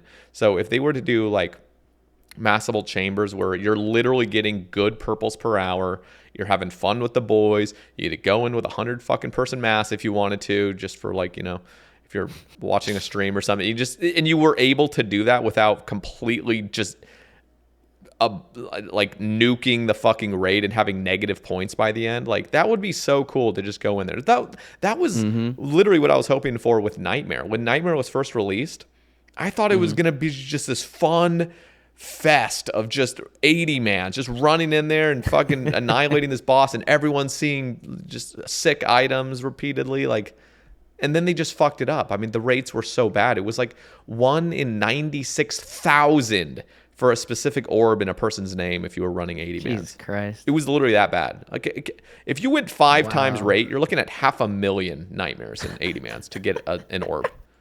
Like, that's fucking insane. I can't even comprehend that. Yeah. Oh man, so, it's like I also just like, to me, like I really think Jagex needs to facilitate in terms of course, like making the gameplay tailored or making it okay at higher scales. Like make sure it's not AIDS at those number of people in a raid and a piece of content, like you were saying, Mm-hmm. but also the team finding and team building side of it. Because right now, there's like, Tob has always had like 416, right? But it's always like kind of like an AIDS place. There's a lot of dickishness and shitty gamers and stupid shit going on there. And the vast majority of people that make their teams for raids are through their own clans, are through Discord and stuff like that. It's like I wish that Jags had like some type of almost like a matchmaking queue inside that you just queue up. You're like, oh, I want to do Tob. I want to go with people who have X amount of KC. Yeah, I want to do the mage role, and then you press the queue up button, and then get a little notification like, all right, your team's ready. Join the lobby or something like that. Yeah. It's They don't have that for anything, and it's just like even if like as a solo player, I can't imagine being able to find the people to run a team. You might have to go to the We Do Raids Discord and sift through, oh, hey guys, who wants to go on a raid? Who wants to go on a raid with the 0 KC, or I'm trying to Mm-hmm. learn. It's like the raid experience is just bad for everyone. Like it's there are a lot of nice people out there who are willing to teach and all this kind of stuff, but like if they had this method in game, literally just like a lobby for queuing up, like I think you would have a lot more people willing to do that type of content. Yeah, no, it's really hard to balance because ultimately, like, you're always going to be more incentivized to bring the Giga Chads with you. Right. But yeah, there's just like such a huge discussion to be had about like incentivizing, like just not having it be the worst thing ever to bring along people that are learning. Mm-hmm. It's I said this, like RuneScape is for me was always about community, right? Hmm. And I'm lucky enough to have been part of the growth or the explosion that happened during COVID on Twitch, right? I've made so many new friends, which go for anywhere from streamers, to content creators, all the way to like just clanmates and just cool people to PVM with. Like I now have the ability to log in and message people like, hey man, want to raid? And some are like, yeah, some are like, no. But it's like if you weren't part of that, where do you go to find people to do this content with, right? It's like Yeah, there's just it's that barrier to entry, right? Just not even like actually doing the content, but finding people to do it with. yeah. I mean, you're right. It's challenging. I think they did a decent job. I mean, I know like the systems in play, that's a whole nother discussion, but like at least I'm glad that with Toa they finally came to their senses and realized like maybe we should make purple rates actually decent in 8 mans and stuff. Because I mean, Tob's always been like the fewer people you have, the better rates you're gonna have at getting purples. Mm-hmm. That's so backwards. Exactly. Now, if they had made it so, and this is my opinion. I like what they did with Nex. Nex obviously has some downsides like nulling damage when phases change and all this fucking bullshit. Um, Mm-hmm. and just the sheer amount of time it takes to just load up Nex every kill. Like, bro, what is going on? We don't care about what she's yelling every fucking four corners. Like, just move on. Dude, Um, yes. but what they did nice about Nex is a static boss. Nex has a certain amount Mm-hmm. of HP across the board. Doesn't matter how many people you bring in, and you just kill it. And the fewer people you have in there, the longer it's going to take because the stats are all the same. The Mm-hmm. problem is the more people you add, like there is a certain limit where the more people you add, it's just like, okay, you're just trolling yourself with GP. I mean, you're just losing GP the more people you add because the drop rates don't work that way. But that's mainly Right. because the nulled damage. Like if there was no nulled damage there and Yeah. you could just hit Nex repeatedly, like it just, or even do a coordinated fucking like ZCB spec where it's like, dude, Yeah, that's what I'm saying. we're gonna bring like 20 people in here and we're gonna coordinate this next ZCB, so we just skip P2 entirely. Like that would be so fun. That would be such great emergent gameplay. That's like, dude, now you've actually added incentive to bring in more people. Like let's just annihilate this boss repeatedly, and that would be cool with Tob. Like if Tob had always been, let's just say like a 3-man scale across the board. And so if you're bringing in 5 people, Mm-hmm. like the raid actually genuinely is easier because it's scaled to still a 3-man. Mm-hmm. Like that would be great. Also, I mean, Tob has the weirdest drop system of all time. It's just so bizarre. And that alone is just such a weird system. Like the fact that you can literally just come in there as a level 60 combat person and just not die and get reasonable race. Like what is this? Like this weird MVP system. That needs to be looked at anyway. But the drop system there is weird too because it's just so different from Raids 1, which is purely damage based. I think Yeah. Raids 3 TOA is also almost purely damage based as well. So it's like That is the most pure system though. Like it's yeah. not perfectly fair because, if you're doing team-based content, there's always an incentive to leech. But ultimately, Right. like that is the most fair system you could have put in place because any other system is just you can also abuse any other system when you have teams. So Yeah, I agree. the best way is just damage.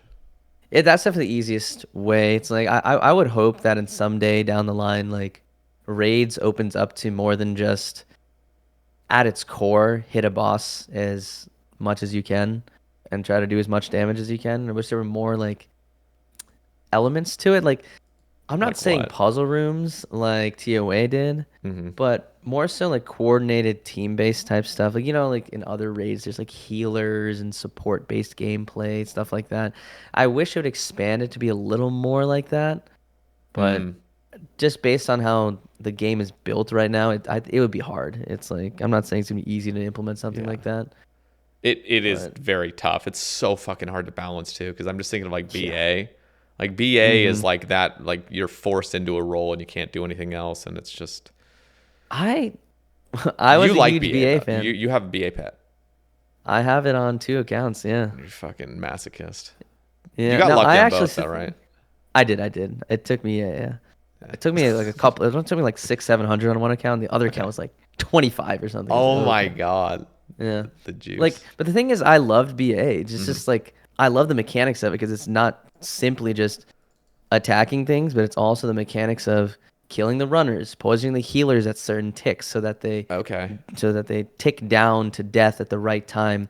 And the right number of healers are alive so that, you delay the spawn of the next one and stuff like that. And it's like there's a lot of really cool gameplay emergent there because you have a defender who's killing the runners, but he has to also lure the healers into a certain spot to make it easier for the healers. And there's no attacking here involved. It's literally just you have to stand there, make sure you have precise clicks, clicking on the right times, right ticks. Like there's still mechanics involved that is not pure DPS or PVM based type things. And I wish they would explore something like that for future raids, but we all know BA itself is a whole fucking like some spaghetti code.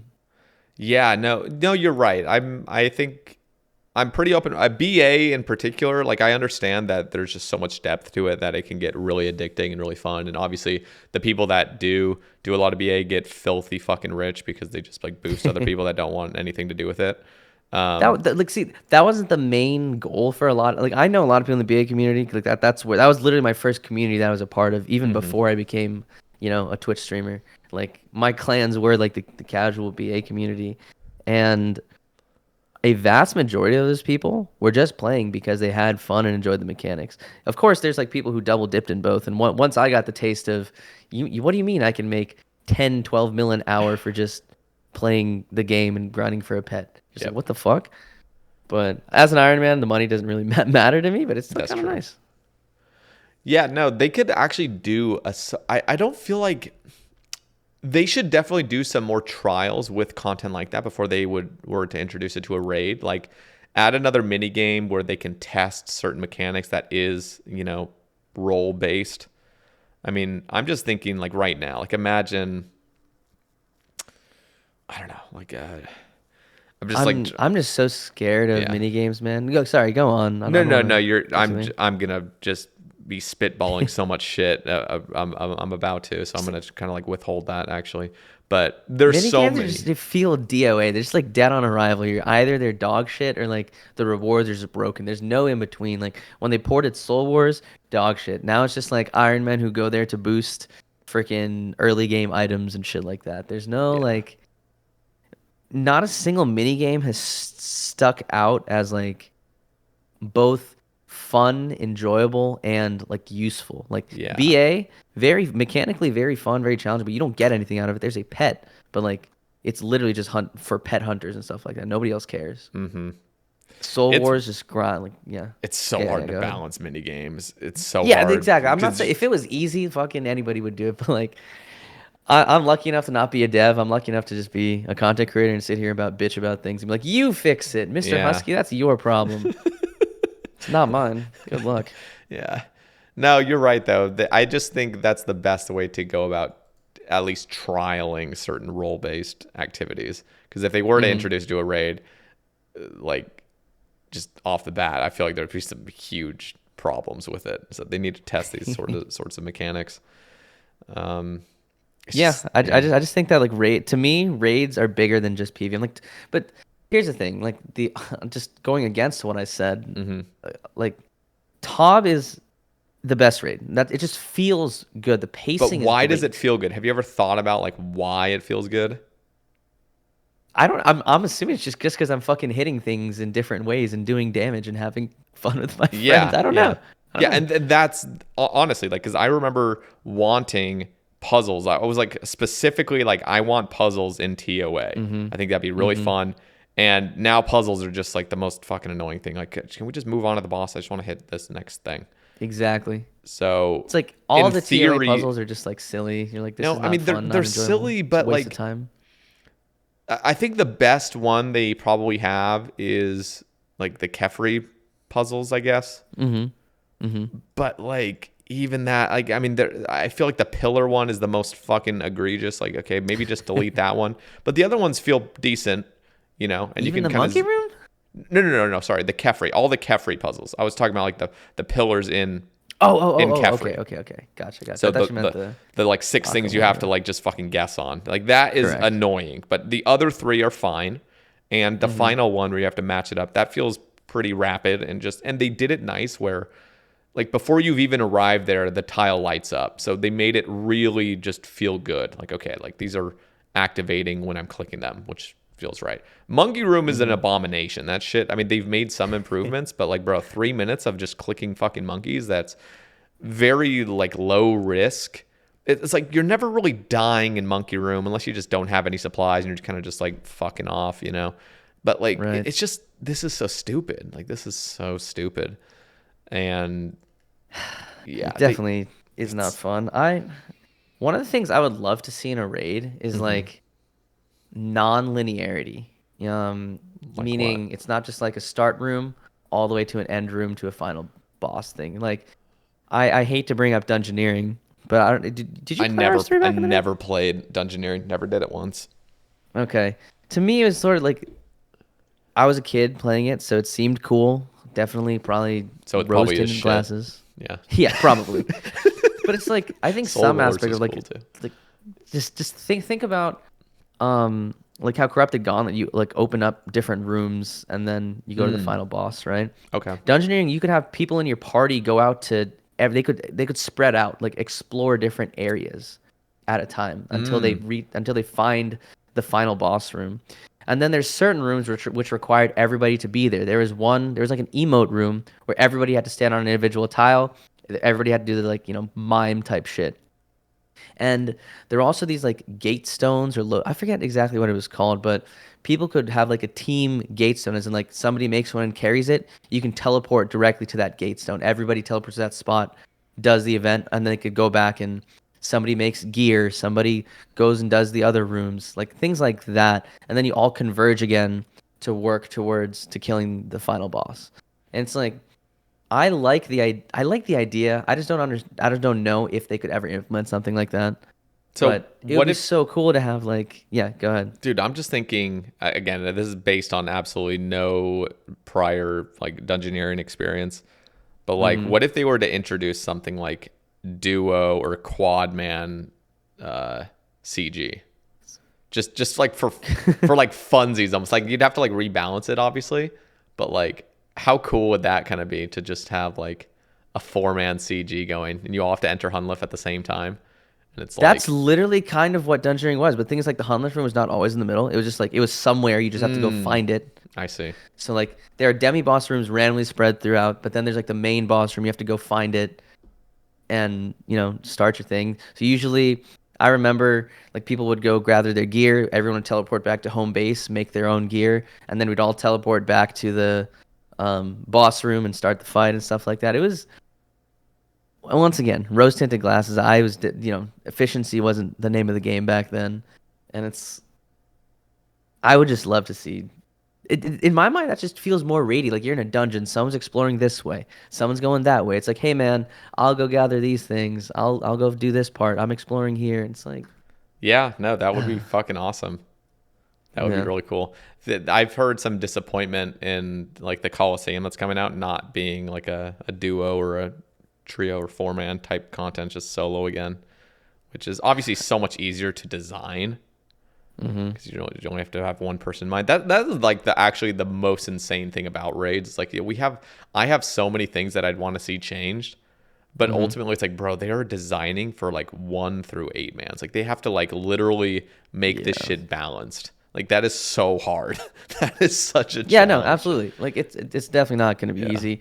I wish they wouldn't balance for one player stuff, just like how Tob was not balanced for one player. If you're a crazy gamer and can try solos, go for it. But like, it doesn't need to be meta, nor does it need to be like, balanced for, in my mind. Yeah. Like raid Totally. is a raid. If you want to do it alone, you chose to do that. Yeah, that's what Tob is. Tob was never designed to be a solo thing. They specifically designed Toa to be a solo thing, which I was actually happy about initially. I mean, I actually got all my items in solos, but I have so much more fun in teams. I have so much more fun there. Teams are more forgiving, which is really nice. But it's also just, as I said, raids in my mind are always like a team-based end game type thing. And you're talking about the Coliseum. I was okay with the Coliseum being a solo piece of content because in my mind, I consider more akin to like Inferno. That's the next big one-person type like piece of content.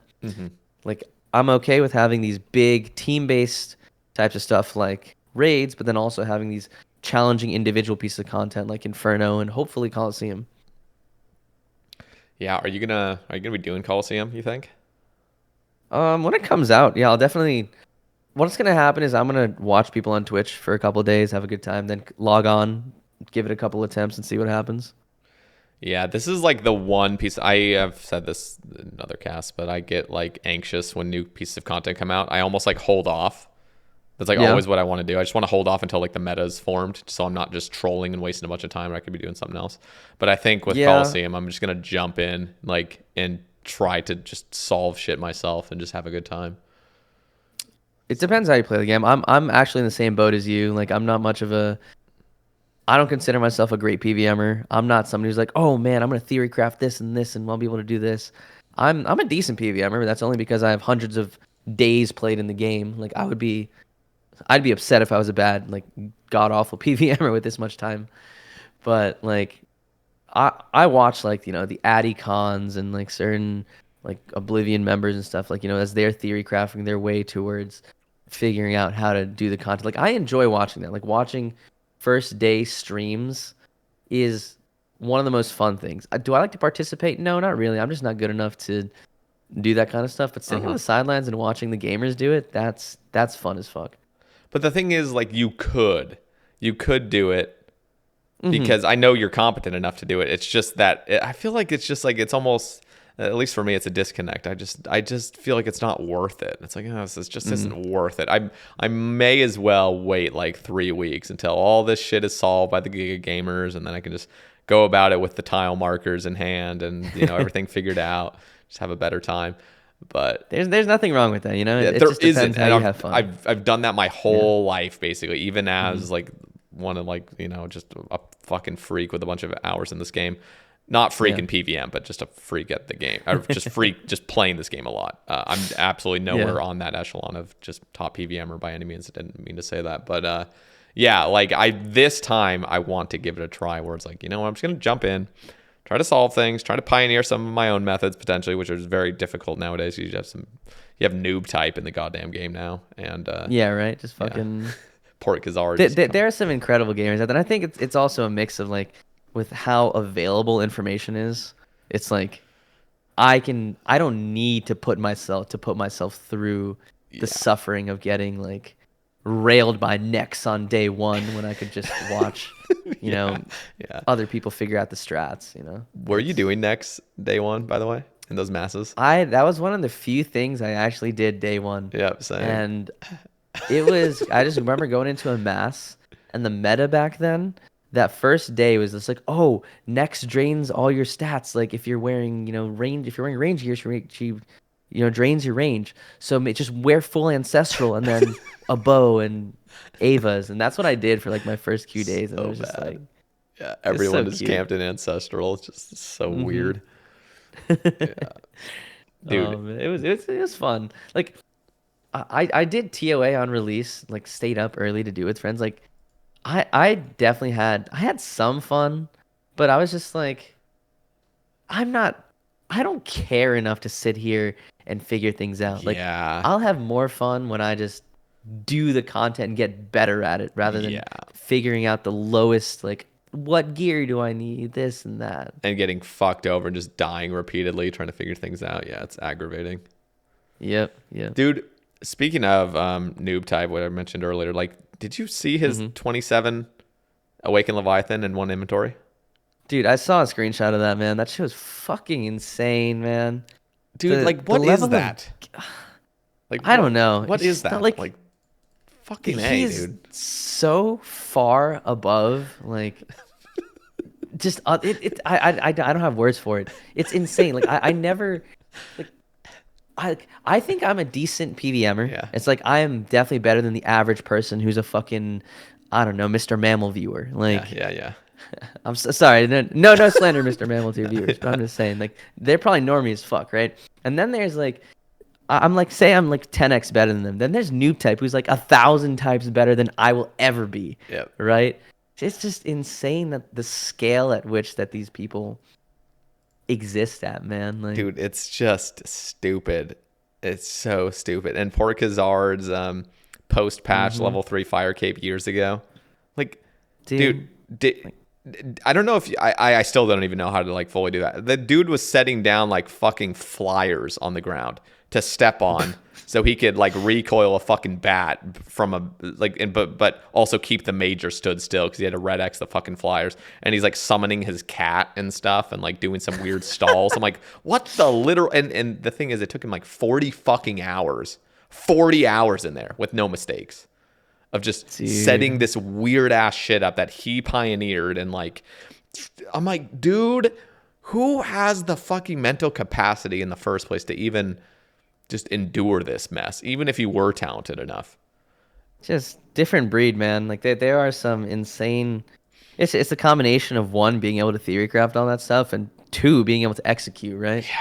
Dude. It's it's crazy that we can see all those players these days, right? Because they have social media and stuff like that to view them on. Yep. Because now, Yep. because I would have never known about this like 10 years ago, but like Yeah. now you're just like, holy fuck, you're seeing these people soloing these. You have noob type out here doing 27 awakened in one inventory. Like it's crazy. Dude, okay, have It's you even tried the Awakened bosses? Like, I don't know if you've. no, I have one awakened orb on my Iron Man. Like I have not been enjoying doing Desert Treasure 2 bosses. Yeah, Like it's like a hurdle to over. I mean, I didn't even kill. I probably had like 200 Vardorvis Casey in like the first like, I don't know, 2 months after DT2 was released. 'Cause it's I just so think daunting, but I finally got past that hurdle and I've actually been enjoying them. But okay, that's good to know. I was a mindset when they came out. I'm just like, re-drop rates for just some fucking rings. yeah, Why do I have to kill 1,000 of these? And it's just, yeah. I'm still in kind of that mindset where I do like one trip and then I just log out for the night. Yeah, and you've just But worked 8 hours for the day. Just like, yeah, it's like I don't want to come home after a long day and grind towards something that shitty. Like that is the one thing that's like really hit me working like a full-time job. yeah, It's just like after my 8-10 hours at work, like adding in eating, showering, going for a run, working out. It's like I just want to sit on my PC or just chill. I don't like I yeah, don't need to grind for anything like back. Like I used to look at RuneScape like a sort of something bigger that I was working towards. I was getting better gear, getting this, and like it sort of hit me just like it's a game, man. If I'm not enjoying it, I don't have to play it. Like It it's just the most freeing thought. it becomes a job when you have no job. Like that's when it's, that's when you can sweat out 8-hour days on the game and just do some really shitty Yep. activity because that's your job. That's what I Yep. experience. So yeah, good Hey, times. if it's a full-time job, grind it away, brother. I like I don't know. I just personally suffer from like an addictive personality, whether it be like games or things like this. This anything that has any type of progression, right? Yeah. Like to me, like potential streaming, RuneScape. It's like I'm like, oh, I have a goal I'm working towards. I'm trying to get to Twitch partner. I'm trying to get these new gear upgrades. It's just like once you realize that these goals are just the RuneScape side of things are just fun. Like it's not a necessary goal in your life. It's just like, wait a minute. I don't have to do this. I could literally go work on other things that I really want to work towards. I get excited about content creation Mm-hmm. because I'm back to like a healthier mental state, not perfectly healthy, but healthier. And I get excited about like the potential of, just consistently streaming, growing my audience, growing my community, Yeah. continuing the Sae Bae cast, which is just, even though it's just ebbs and flows, it's just ups and downs of like, whatever an episode gets, or, if a previous episode gets shoved into the algorithm, like ultimately what's the only thing I can control is just uploading frequently, uploading consistently. Have absolutely, there's so much luck involved. There's so much just out of my control when it comes to people watching it, downloading it, supporting. But yeah, I'm trying to figure out the things I can control and do that. And I think that's one of the most important things, not just for content creation, for anything, is like you can only, you're in control of only so many things, and there's no point getting upset about things that are out of your control. You can only change what you can change, right? yep. So So in regards to like Twitch now, I mean, are you still watching Twitch pretty regularly? dude, Like, I am still a gremlin on Twitch, man. Trust me. I still watch Twitch a lot. It's my go-to for like literally when I'm sitting at my computer, just like chilling after like a day. I'm just like, okay, pop on a Twitch. It's just like popping in, saying hi to my friends, seeing what's up type deal. Like it's being a viewer is so different and very fun in its own way, because like the time commitment to being a streamer is you're putting in 4 hours, 5 hours straight. You're not, you can't take breaks in the middle of it, right? Maybe well, you could. Sure, you gotta use You could.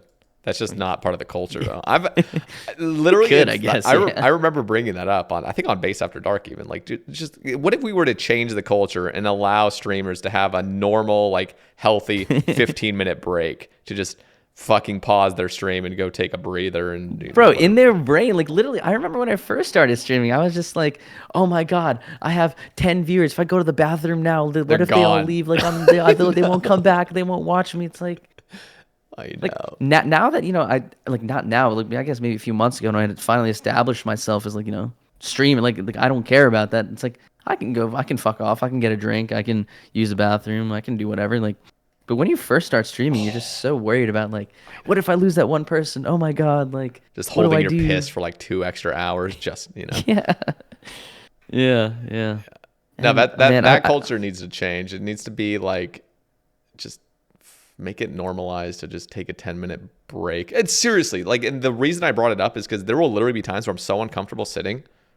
I just want to like go sit on the toilet for like fucking like 5 minutes and then like look at my phone, just eat a snack, just chill out for a little bit. And literally, I will end stream to do that, just fully end stream, and then 15 minutes later, I'm like, bro, I still have plenty of energy. Like I could still be live right now. I just needed a breather. And now I've already decided that the stream's over, so I'm not going to go live. That's just weird. But I'm like, why didn't I just take a break? Like, yeah. Yeah, I mean, that would be a complete flip of the entire streaming thing, because like viewers, for the most part that I've seen, it's like always expecting streamer content. Yep. Streamer is here doing things. They're talking.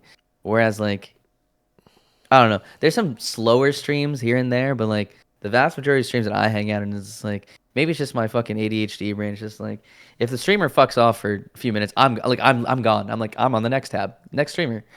I'm like I need my fix of content. Hit me with it. Yep. I can't sit here in fucking one position at this empty chair. No, absolutely not. Okay, I'm looking at I briefly analyzed the Twitter topics. It seems like a lot of them are either memes or just straight up like, how's the doctor life? But I want to go through a few of them and see what your thoughts are regardless. So, Yeah, let's do it. Why Juicy asks, what's the cure to male pattern baldness, Dr. Solid? And that's I definitely am very curious on that one.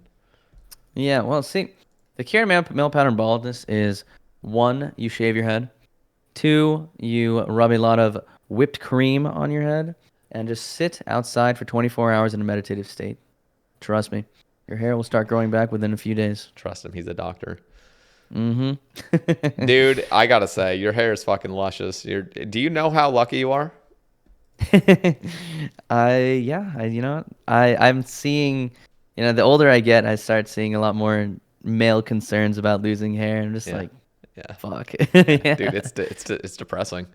It's funny because Yeah. like most men will go through it, and I feel like nobody actually understands that they'll go through it because unless you had to suffer through it in like high school, like late high school or early college, which some people are very unfortunate to experience. But yeah, when it hit me, I was like 26. It's like the first time I really just analyzed my hair, and I was like, oh fuck, it's thinning, like it's Right. it's leaving me, dude. I was genuinely depressed for like 2 weeks. Like just the realization hit me. I was like, fuck. Like It's like sucks. adultness has hit you, and the fact that you're just like, it's been such a big part of your identity I know. as a And you didn't even know guy. it. You took it Yeah. for granted too. Yeah. Because I'm glad that. Yeah. Sorry, go ahead. no, because I was gonna say like when you know you have hair, you could go bald. You could just have a buzz cut. It doesn't even matter. Like you don't have to worry. But as soon as you actually are balding, it's just like, oh god, okay, I gotta hold on to every fucking last hair. Like I just terrified. Yeah. Yeah, man. It's like I'm glad in this day and age, like there's a lot more openness about men feeling this way about it. There is. Because like it can definitely be depressing. Like like something that has been a part of you and being taken over. Like no one wants to ever be considered less attractive than they were before, or less of the man that they were before, or not in their youthful prime. It's just I don't know. It hits, and I don't know. It's so. Excuse me. I've had like a bunch of people be like, "Oh yeah, just be a man. I just shave it off and go to the gym." It's like, yeah, but like, what if we didn't have to do that? Yeah, no, I don't blame anybody for taking measures to try to keep their hair. I tried finasteride for a little bit. I had to get off that shit because I just like couldn't get as hard as I used to. Oh no, I did try it before as well a while ago, and it was.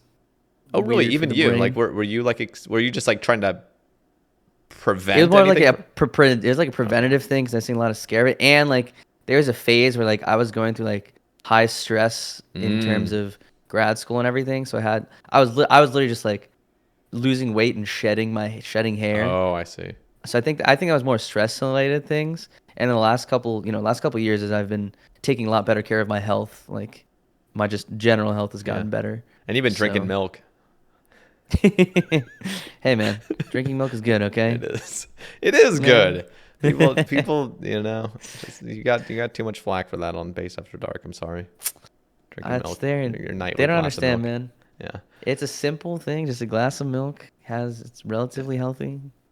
Now that was definitely the most that was frightening for me, losing my hair. And then my little brother, he's just turned 23, and he has a receding hairline, and he didn't even know he really did. It's funny how that works. Like you can literally just be oblivious to your hair loss because you just are blinded to it. Like you've always just thought you have perfect hair, and then all of a sudden you don't, and like it's already been happening for a year or more.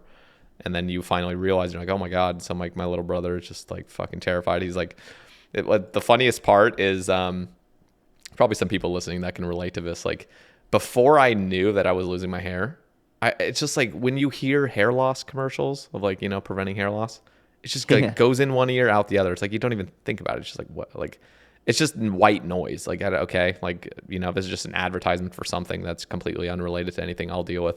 And then as soon as it happens, you're like genuinely paying attention. And so it's funny. It's like my little brother, it sounds like he's like been getting recommended like videos on like fucking hair transplants and stuff. So he's like, sending me some links. It's like, dude, I'm going to go to Turkey, man, to get a hair transplant. I'm like, oh my God. Like, there's unfortunately, there's like so much like predatory stuff on that side as well. It's like, I've heard of people like I've seen people who've gotten like great hair transplants, and then you know you've seen horror stories of it as well, where it's just like they take your money and then they just sort of like fuck you up, and then it might be good for like a little while, but then a couple years down the line you're like worse than before, and you just look like a fucking doll with hair just patched on in certain places.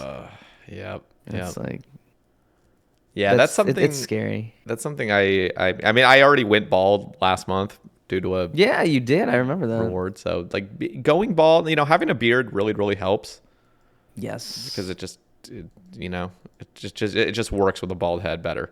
And frames the face pretty well. Yeah, and going bald, like I realized, okay, my head looks just fine if I'm bald. So that was like a nice comfort of like, okay, like, you know. When I do decide to go fully bald, it's not going to be the worst thing. I don't have like a weird like lopsided like head or anything. Should be good for the most part. Yeah. No, you look pretty solid with the buzz. Thank you. Because I know for some reason in the risk section, people have just been. I feel like it's been a lot more happening. Like Tasty Buzz has had a couple months ago. Yeah, he's just perm buzz now. Is that like just like he'll never try to grow his hair out again? That's what he said. He's like, my hairline's too far gone, and yeah, I'm like, damn, okay, just rocking the ball. You know, he rocks it, you know. The thing does. is, like, it's like I feel like it's just a mental thing. Like, there's so many, like, of course, like hair is tied to youthfulness, et cetera, but like, if you got the swagger, doesn't matter what the fuck, how many hairs are on your head, dude. Yeah, it doesn't. Okay. Okay. Will he ever leak the belt video? This is from Katarina. You know what the belt video is, Sater? I mean, I have a bunch of different options in my mind of what I'm thinking about for a belt video. I thought you were there, but okay, fine. Oh wait, fine. Yes. I wasn't there for it, but because this is in North Carolina, South Carolina, wherever it was. No. This is in the based house. What am I thinking about the other Vegas. belt? Maybe I'm thinking of a belt video with the fucking like Ditter Bitter and Eviescape. Didn't they have a belt sort of? I don't know about a belt video, but they had somebody was talking about, maybe I think it was Megan. Megan was talking about like Nine Rain or something, poking a fucking like extra belt loop for Ditter Bitter or some shit like that. Something about a belt. I don't fucking. Okay, what's the belt video? That does sound familiar, but this belt story was in from Vegas a couple months ago when we went for TwitchCon, and Katarina, really awesome person, part of, you know, we actually got to meet her last TwitchCon, not this previous one, and just like, damn, for a PKer, you're kind of cool. I just remember her being part of like the PKing community, and I was just like, wait a minute, like they're all really cool people. They're nice and awesome, but there's some. I think Mr. Clone was filming the video when we were in the based house in Vegas a couple months ago. Kat was there, and for some reason, I handed Kat my belt, and there's somebody was taking the video of Kat spanking me with the belt. You know, it exists, and it hasn't been leaked yet. Like it was. Can I add pants on? Pants on, yes, the pants are. Oh my god! Okay. You said the video wasn't leaked. I just have to wonder, like, why isn't it leaked? You know, if that would be crazy. Yeah, that's what I was that thinking. did not happen. Okay, that did not happen. I didn't have enough money at the time to pay for her to do that, but maybe someday. Jesus, but it's a pretty fucking funny video. She just like turns over. Kat's like the sweetest person, but then for the camera, she just turns it on. She's like, and just smacks me with it. I'm just like, whoa! Just like, I did not expect that from you. Yeah, she's funny. A lot of fun. Yeah, it was awesome, man. How is like. What do you remember of the Las Vegas TwitchCon experience with all the creators, RuneScape creators and stuff? I was really happy because like I was just like like the TwitchCon's gonna be a lot of money, and I hadn't really planned ahead of time, so I just like asked, like, because I went into Katarina's stream, and she was asking me for like months prior. She's like, "You're gonna go to TwitchCon, right?" And I'm like, "Yeah, maybe." Like I said like maybe, but in my head I was like, "No, I'm not. I'm probably not going." Pretty much, but there's like a chance, and I mean there was a chance I did go. But in my head, I was already pretty much like not going to go. So like a month before, I popped into her stream like in the early morning, and she's like, "Are you going?" I'm like, "Nah."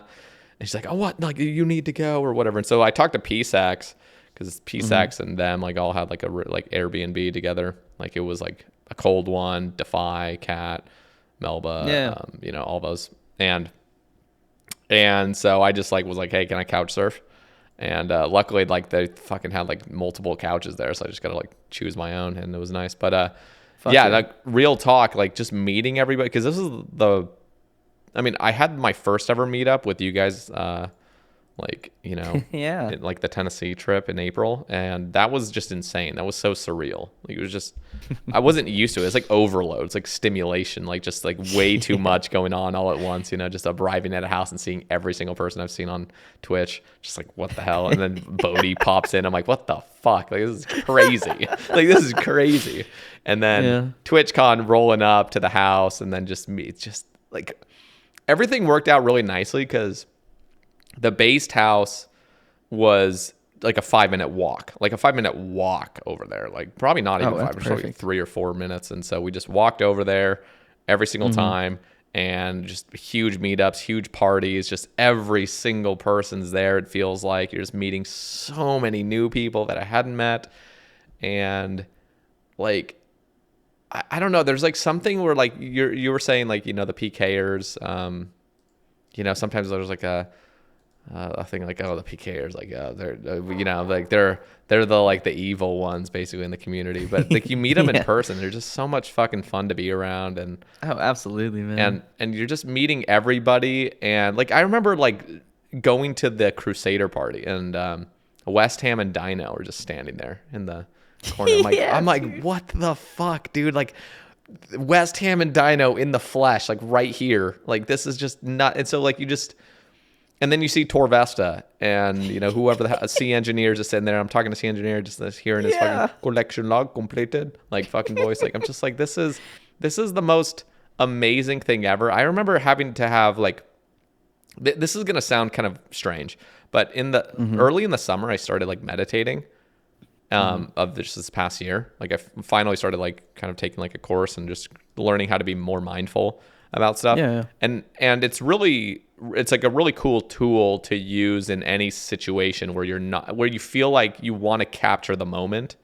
And I remember specifically at like one of the parties, I just was able to have a moment of realization. I'm like, how fucking amazing this is. Like, this is probably, you know, well, it's not once in a lifetime, but like here in this moment, like this is a once in a lifetime thing to be around all these lovely people that like, this is part of my community. Like, this is the RuneScape community. This is the Twitch community. Like, we're all in this together. We all have very similar experiences, and we're all meeting up, having a great time. And I just remember like this one moment, I just got to sit and just think about it for a few seconds, and just think about how fucking like blessed I am and grateful I am to just be around all these people, and just how amazing this all is. And just like, and then on top of it, I was so grateful for like the based community to just put this shit together, because it's so easy to just roll up to an event and just not really have any coordinated parties or anything. You're just kind of like there, and you're like, oh, like, let's see if I meet anybody. But when people go out of their way to really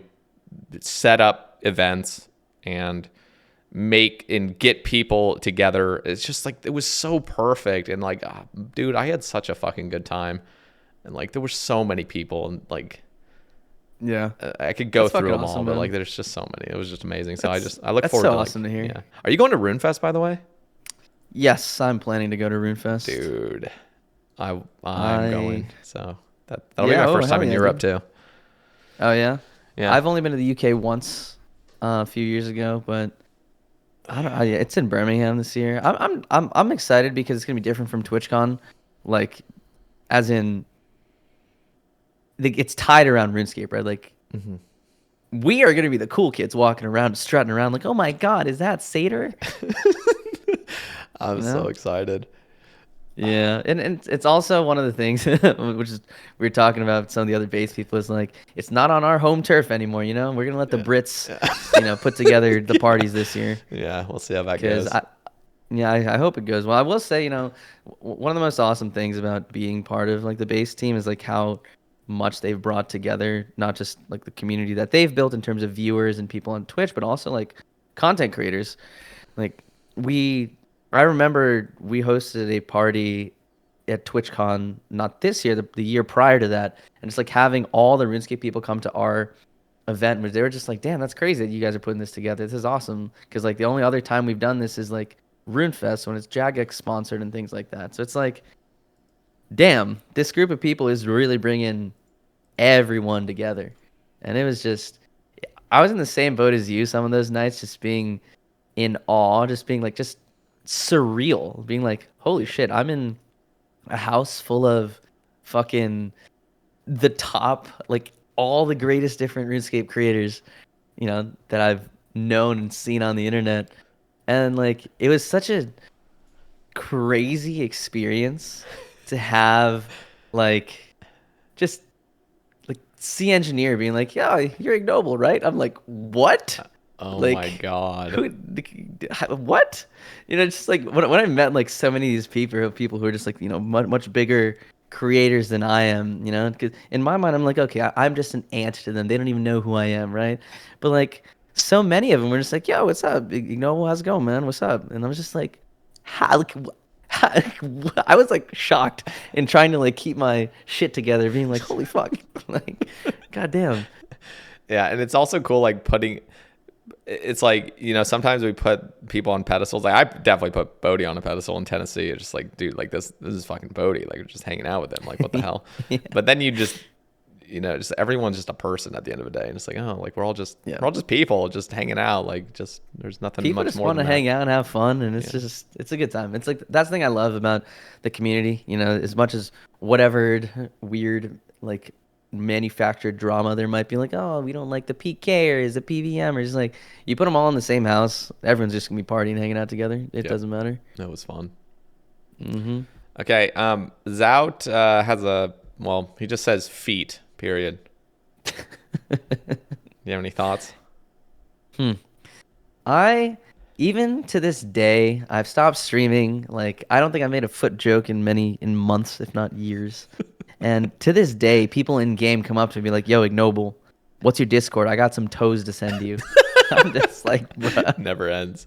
Yeah. it It will just never end.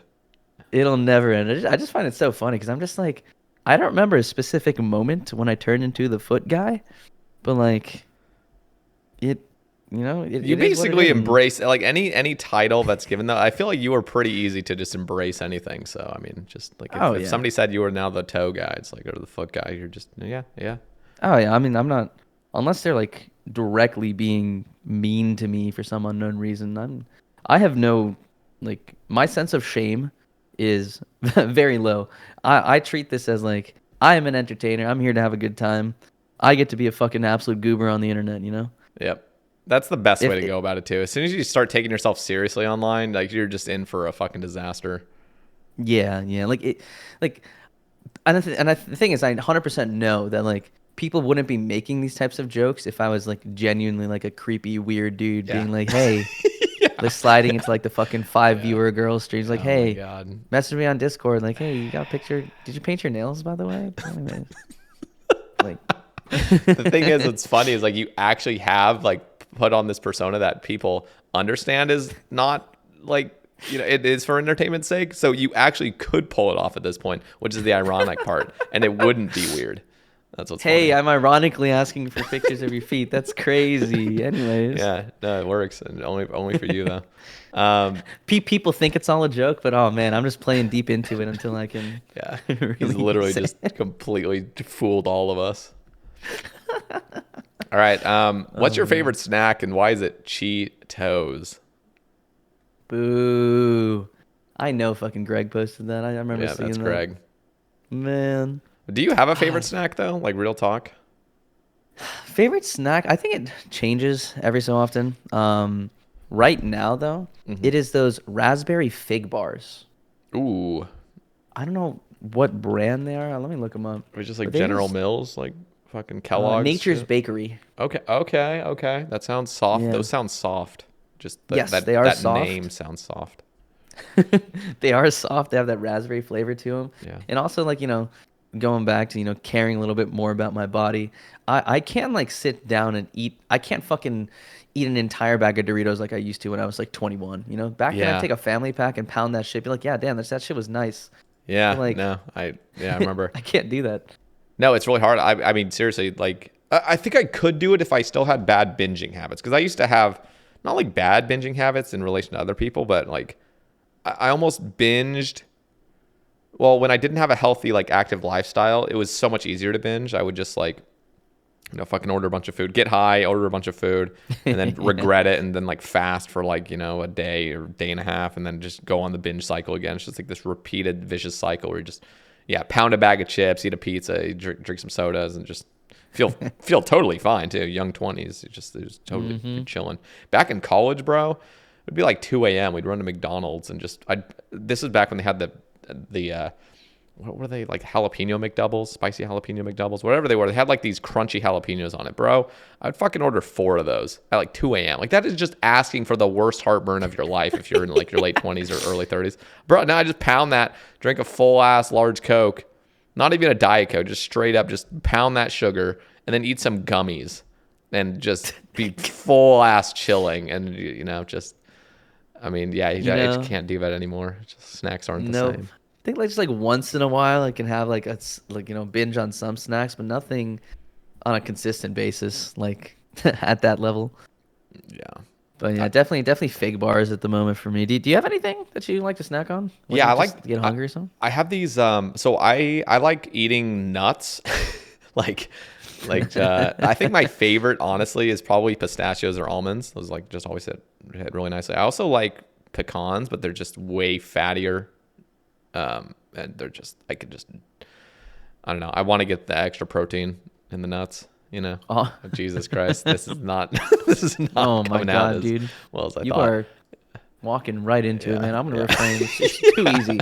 I'm not even gonna do it. It's Yeah. too easy. Yeah, it's way too easy. But I really love, and I love sweet ones. Like, so I don't like the savory as much. I still like savory.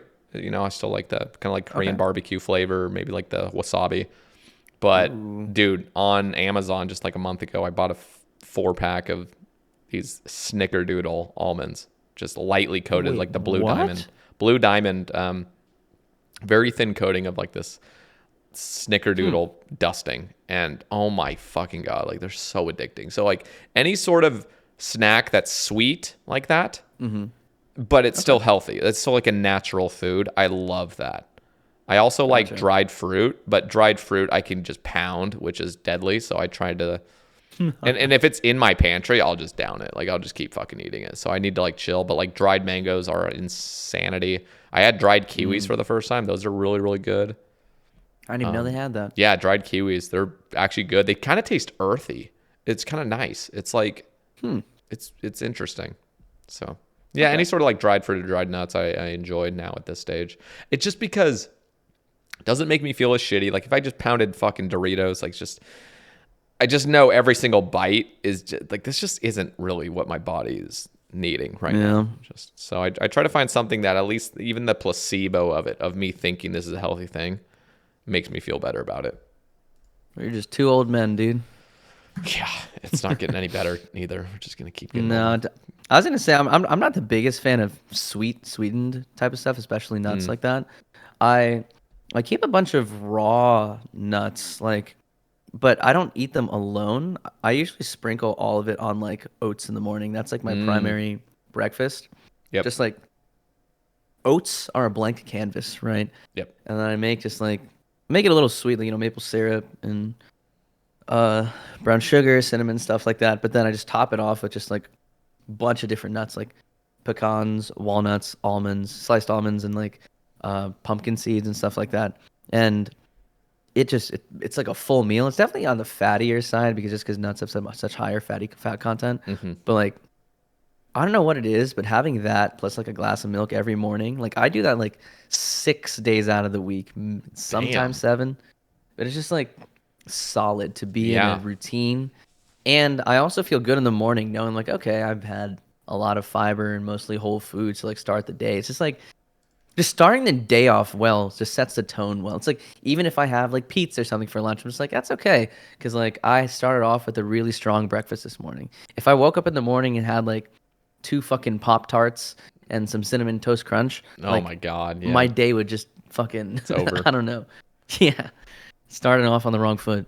Yeah, I've kind of gotten out of the habit of a consistent breakfast. Back when I was like first trying to like first on my health phase of just Mm-hmm. walking daily and just trying to get my calories a little bit lower. Yeah, it was just like make a protein shake in the morning with really good ingredients. I would put like it was like oat milk, some fucking natural vegan protein powder with some mushroom blend in it, chia seeds, cinnamon, like just all this shit blended all together, and that was like amazing. I also really loved like Greek yogurt with I would literally blend up pistachios to like a kind of like a grainier sort of like granola type consistency, kind of like dust, sort of not full Mm-hmm. dust, but like just kind of like crumbly. Yeah, Dump it in there with cinnamon and some yeah. raspberries. Oh Ooh, my God, bro. Like that sounds shit would slap fantastic. so hard. So it was good. There's a lot of healthy foods out there that also taste good, man. You have to find the right I combination of know. things. Dude, the problem is it's like it's just expensive sometimes if you want to keep it fresh. Like for me, sometimes I'll literally just like I want to get like a nice dessert or a nice like breakfast, sort of sweet breakfast in the morning that I can have for the next week, which Mm-hmm. requires like me, getting some fresh fruit, getting some sort of stuff that could expire relatively soon. And for some reason, I will do that and then I just won't be in that health phase and I'll just like let the shit go bad. Like that's the worst is me trying to get Mm-hmm. produce, like me trying to get like legit vegetables that are just fresh Yeah. and then they just go bad because I just don't find the time to cook a good recipe for it or just anything. It just sucks wasting money on shit that just Yeah, it feels expires so so fast. bad. Like that's one of the hardest things about like, cooking for just yourself, like It's solo. so annoying. Yeah. And it's like nothing is sold in like single person increments. And if it Like is, if it's you're hella expensive. exactly like, I know specifically like these herbs that I'm looking for. Oh, I want to get a cup some like little bit of cilantro or something to add to my thing. It's a fucking giant bushel. Yep. It's like maybe like, $1.50 or maybe $2. And then there's like the organic one, which is a much smaller, more relevant for one person type deal. And then it's like $5 for that's something that's like 10 times smaller. Mm-hmm. I'm It's like, yeah. dude, It's what the fuck? Yeah, it's hard. It's hard doing it for one person. Dude, when I think of like relationships, I'm like I need somebody that like I need somebody that like likes to cook and is good at it and like enjoys it. I feel like that's such Mm, an important like trait for me. Like when I think about like optimal like partner status. mm, Like if they enjoy cooking and like, cause I enjoy cooking too, but it needs to be like a mutual kind of thing. Like if we can mm. empower each other to like, let's cook some healthy meals together and like that would be, oh my God, that sounds so nice. And then you get to split up the meal as well. You don't have to fucking have this massive tray of some shit you made and just fucking shove it in the fridge and like, bro, now I'm going to pig out on this. Like this was all about like being healthier and being more like mindful about my spending. But now ultimately I'm just pigging out on these fucking leftovers for the next 4 days. Like Christ.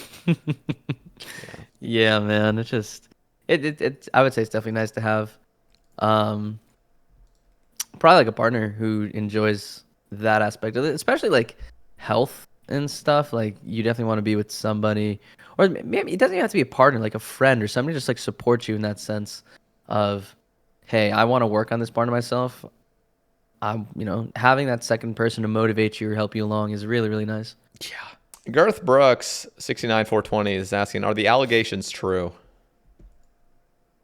Look, man, the based lawyers did a great job, and they've also told me that I am not allowed to speak of any such thing, so I cannot confirm nor deny anything about any allegations. Okay. Lukey JD says, I'm so sorry to hear this. This was in regards to you being on the cast for episode 160. Lukey, you Do you have any, motherfucker. Oh my god. No, Isn't Lukey isn't Lukey he is isn't he like a huge patron like on your guys? I can't remember. For some reason a that name's ringing a bell. Yeah, he's a longtime supporter of the Based After Dark cast. He's awesome. He's actually was on the Patreon cast a couple of weeks ago. He's a pretty funny guy as well. Okay. And he is most known for splicing together clips of the Based After Dark podcast. That's it. That's what I see on my. I recently saw another one. Yeah, just all the super spliced, like incredibly edited. Which is what makes it so fucking funny. So he's definitely good at that. I always have a good laugh when he makes one of those, puts it together. But he's definitely Imagine been a huge supporter of the Based After Dark cast and has really just been there for quite a while, man. Hell yeah. Imagine somebody like that, but in like a really malicious sense, like were to splice up things, like really with malicious intent, trying to like tear you guys, just like making it seem like it's fully like in context and everything, and just like splicing it really like perfect. I actually I had that fear when I started the podcast, like imagining some of my haters like just like going in and finding any fucking crumb of like something that I said and just putting together this whole compilation of like every fucking weird thing I've said. About 500 hours of audio. I'm just like, oh my God. It could still happen. I'm terrified. But Yeah, they would have to put a lot of time and effort into that. yeah, that would it's be scarier now with like the AI voice stuff, but oh my God. honestly, at the end of it, like who who has that much time and effort to do such a thing, you know? Yeah, you'd Obviously, be definitely a surprised. scary thing. You would be surprised. You're not wrong, actually. That's true. Yeah. Well, I hope it's gonna be me. I'm gonna fuck you up. Okay. Dr. Elo, do you have a shoe size preference? What about toes? The bigger the better, or what? Oh, what about toes? The bigger the better, or what? And how is it disguising yourself as a normie in your? That's actually a good question. How is it disguising yourself as a normie in your everyday corporate life? I'll touch on the previous things first, but look, size doesn't matter, man. As long as they're dainty and pretty and decently taken care of, it's all good for me. Okay. How about disguising? Are you the? I mean, okay, so I've met you in real life, Yes, you have. but there still is that little bit of like we all know you from your stream, so you can kind of put that on. When you're in your corporate life, are you just completely different? I would say there's elements of myself that I'm, it's core to me, right? I would say I'm definitely a goober, but I'm not like aggressively saying the things that I'm comfortable saying on Twitch or like around with you guys. Like I'm definitely way more reserved in person, and in general I'm a very I don't know if this is a good or bad thing. Like I'm like hyper aware of how I'm perceived, which is, not good sometimes because you can really get in your head about that kind of stuff, but like it's good because it allows me to sort of like, code switch depending on what kind of situation I'm in.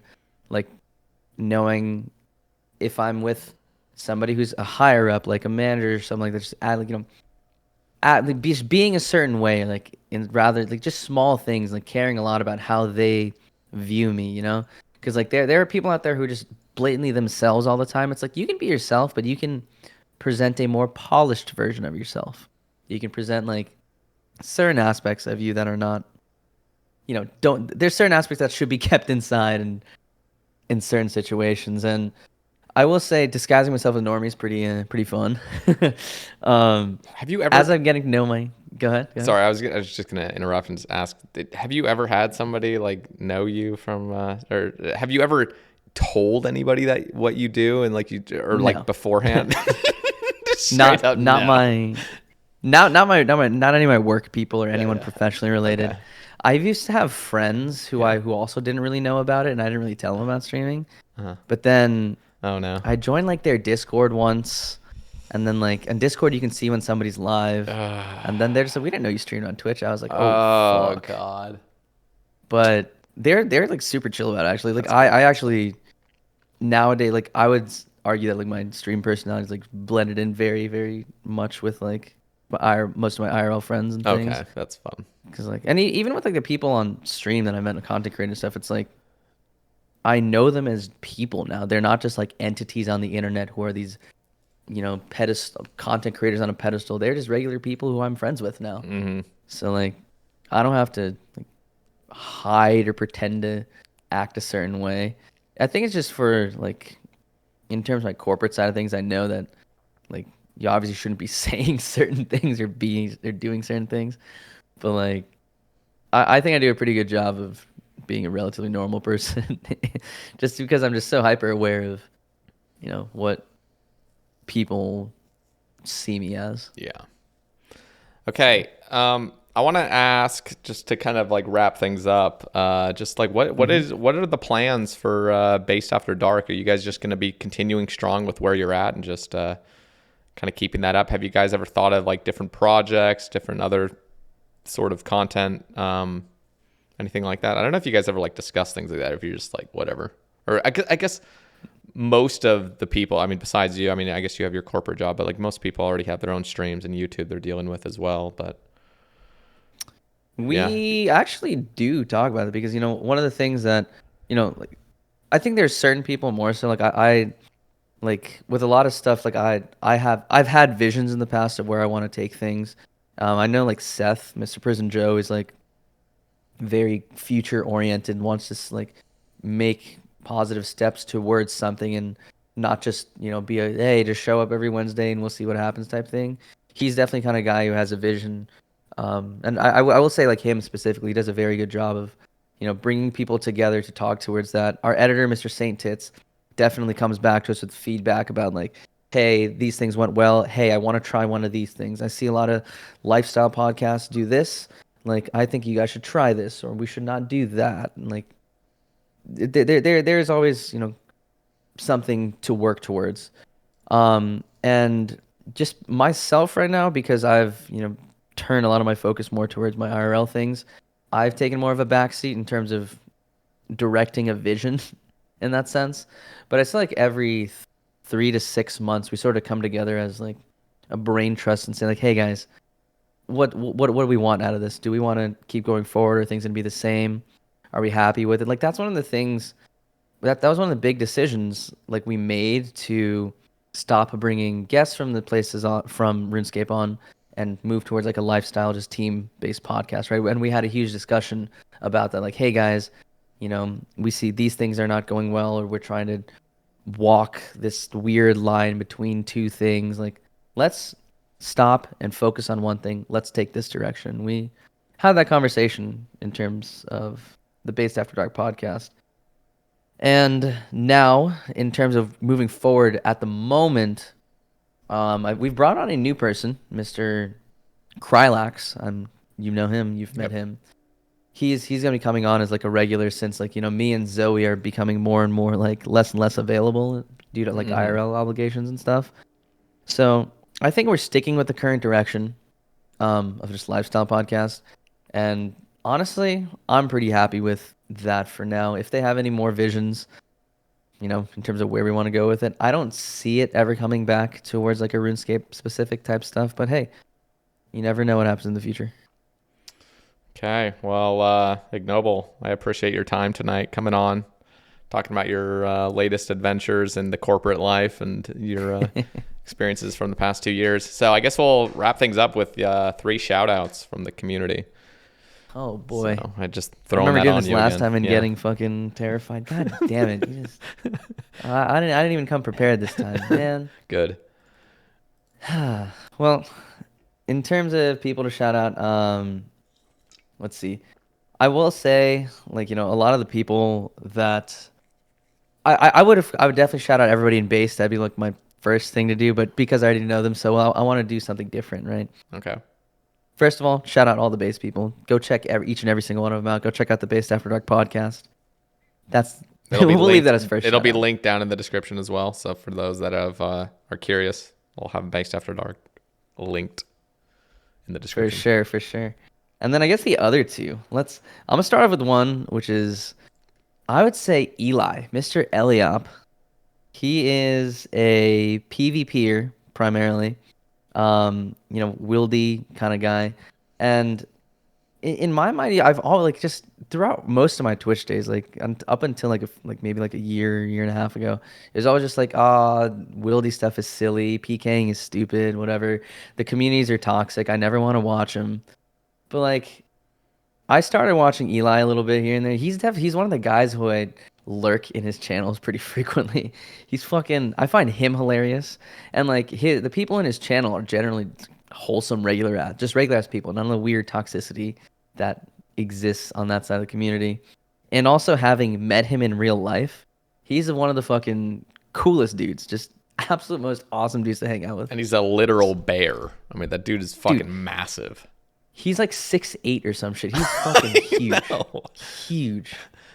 So, if you're more of a PVMer kind of side, collection lot kind of guy, you just want to see good content, somebody be funny, go definitely check him out. And the other person that I want to shout out, I feel like I'm shouting out big creators unnecessarily, maybe. But this one is going to be Dino, dude. Mr. Dino XX. Yep. Like, I've only got to meet him at Vegas last year, but like once again, just the wholesomeness of his community. Like he's just a regular dude, and he brings in so many, like, just sort of normie people who lean towards PKing. So they don't have any of that weird toxicity stuff. They're just regular ass folks who are, don't play the game a lot, but they want to learn about PKing, do that kind of stuff. I saw him host like random masses or like CC like runs and stuff like that, like, random fights in like North Wildy with like all the people from his chat, and it's just like, damn, dude. Like He is just so really cool community awesome. oriented. Like it fits him. Like, Mm-hmm. and he just doesn't have an ego either. He's just he doesn't take himself seriously, and he's just always looking out, for his community and just really interactive with the stream. He fucking nails it. Deserves all the success. Seriously, man. It's like, it makes me so, happy to see things like that, because he streams like EU times. Like, since I'm now a morning person, the days I work from home, I do check into his streams.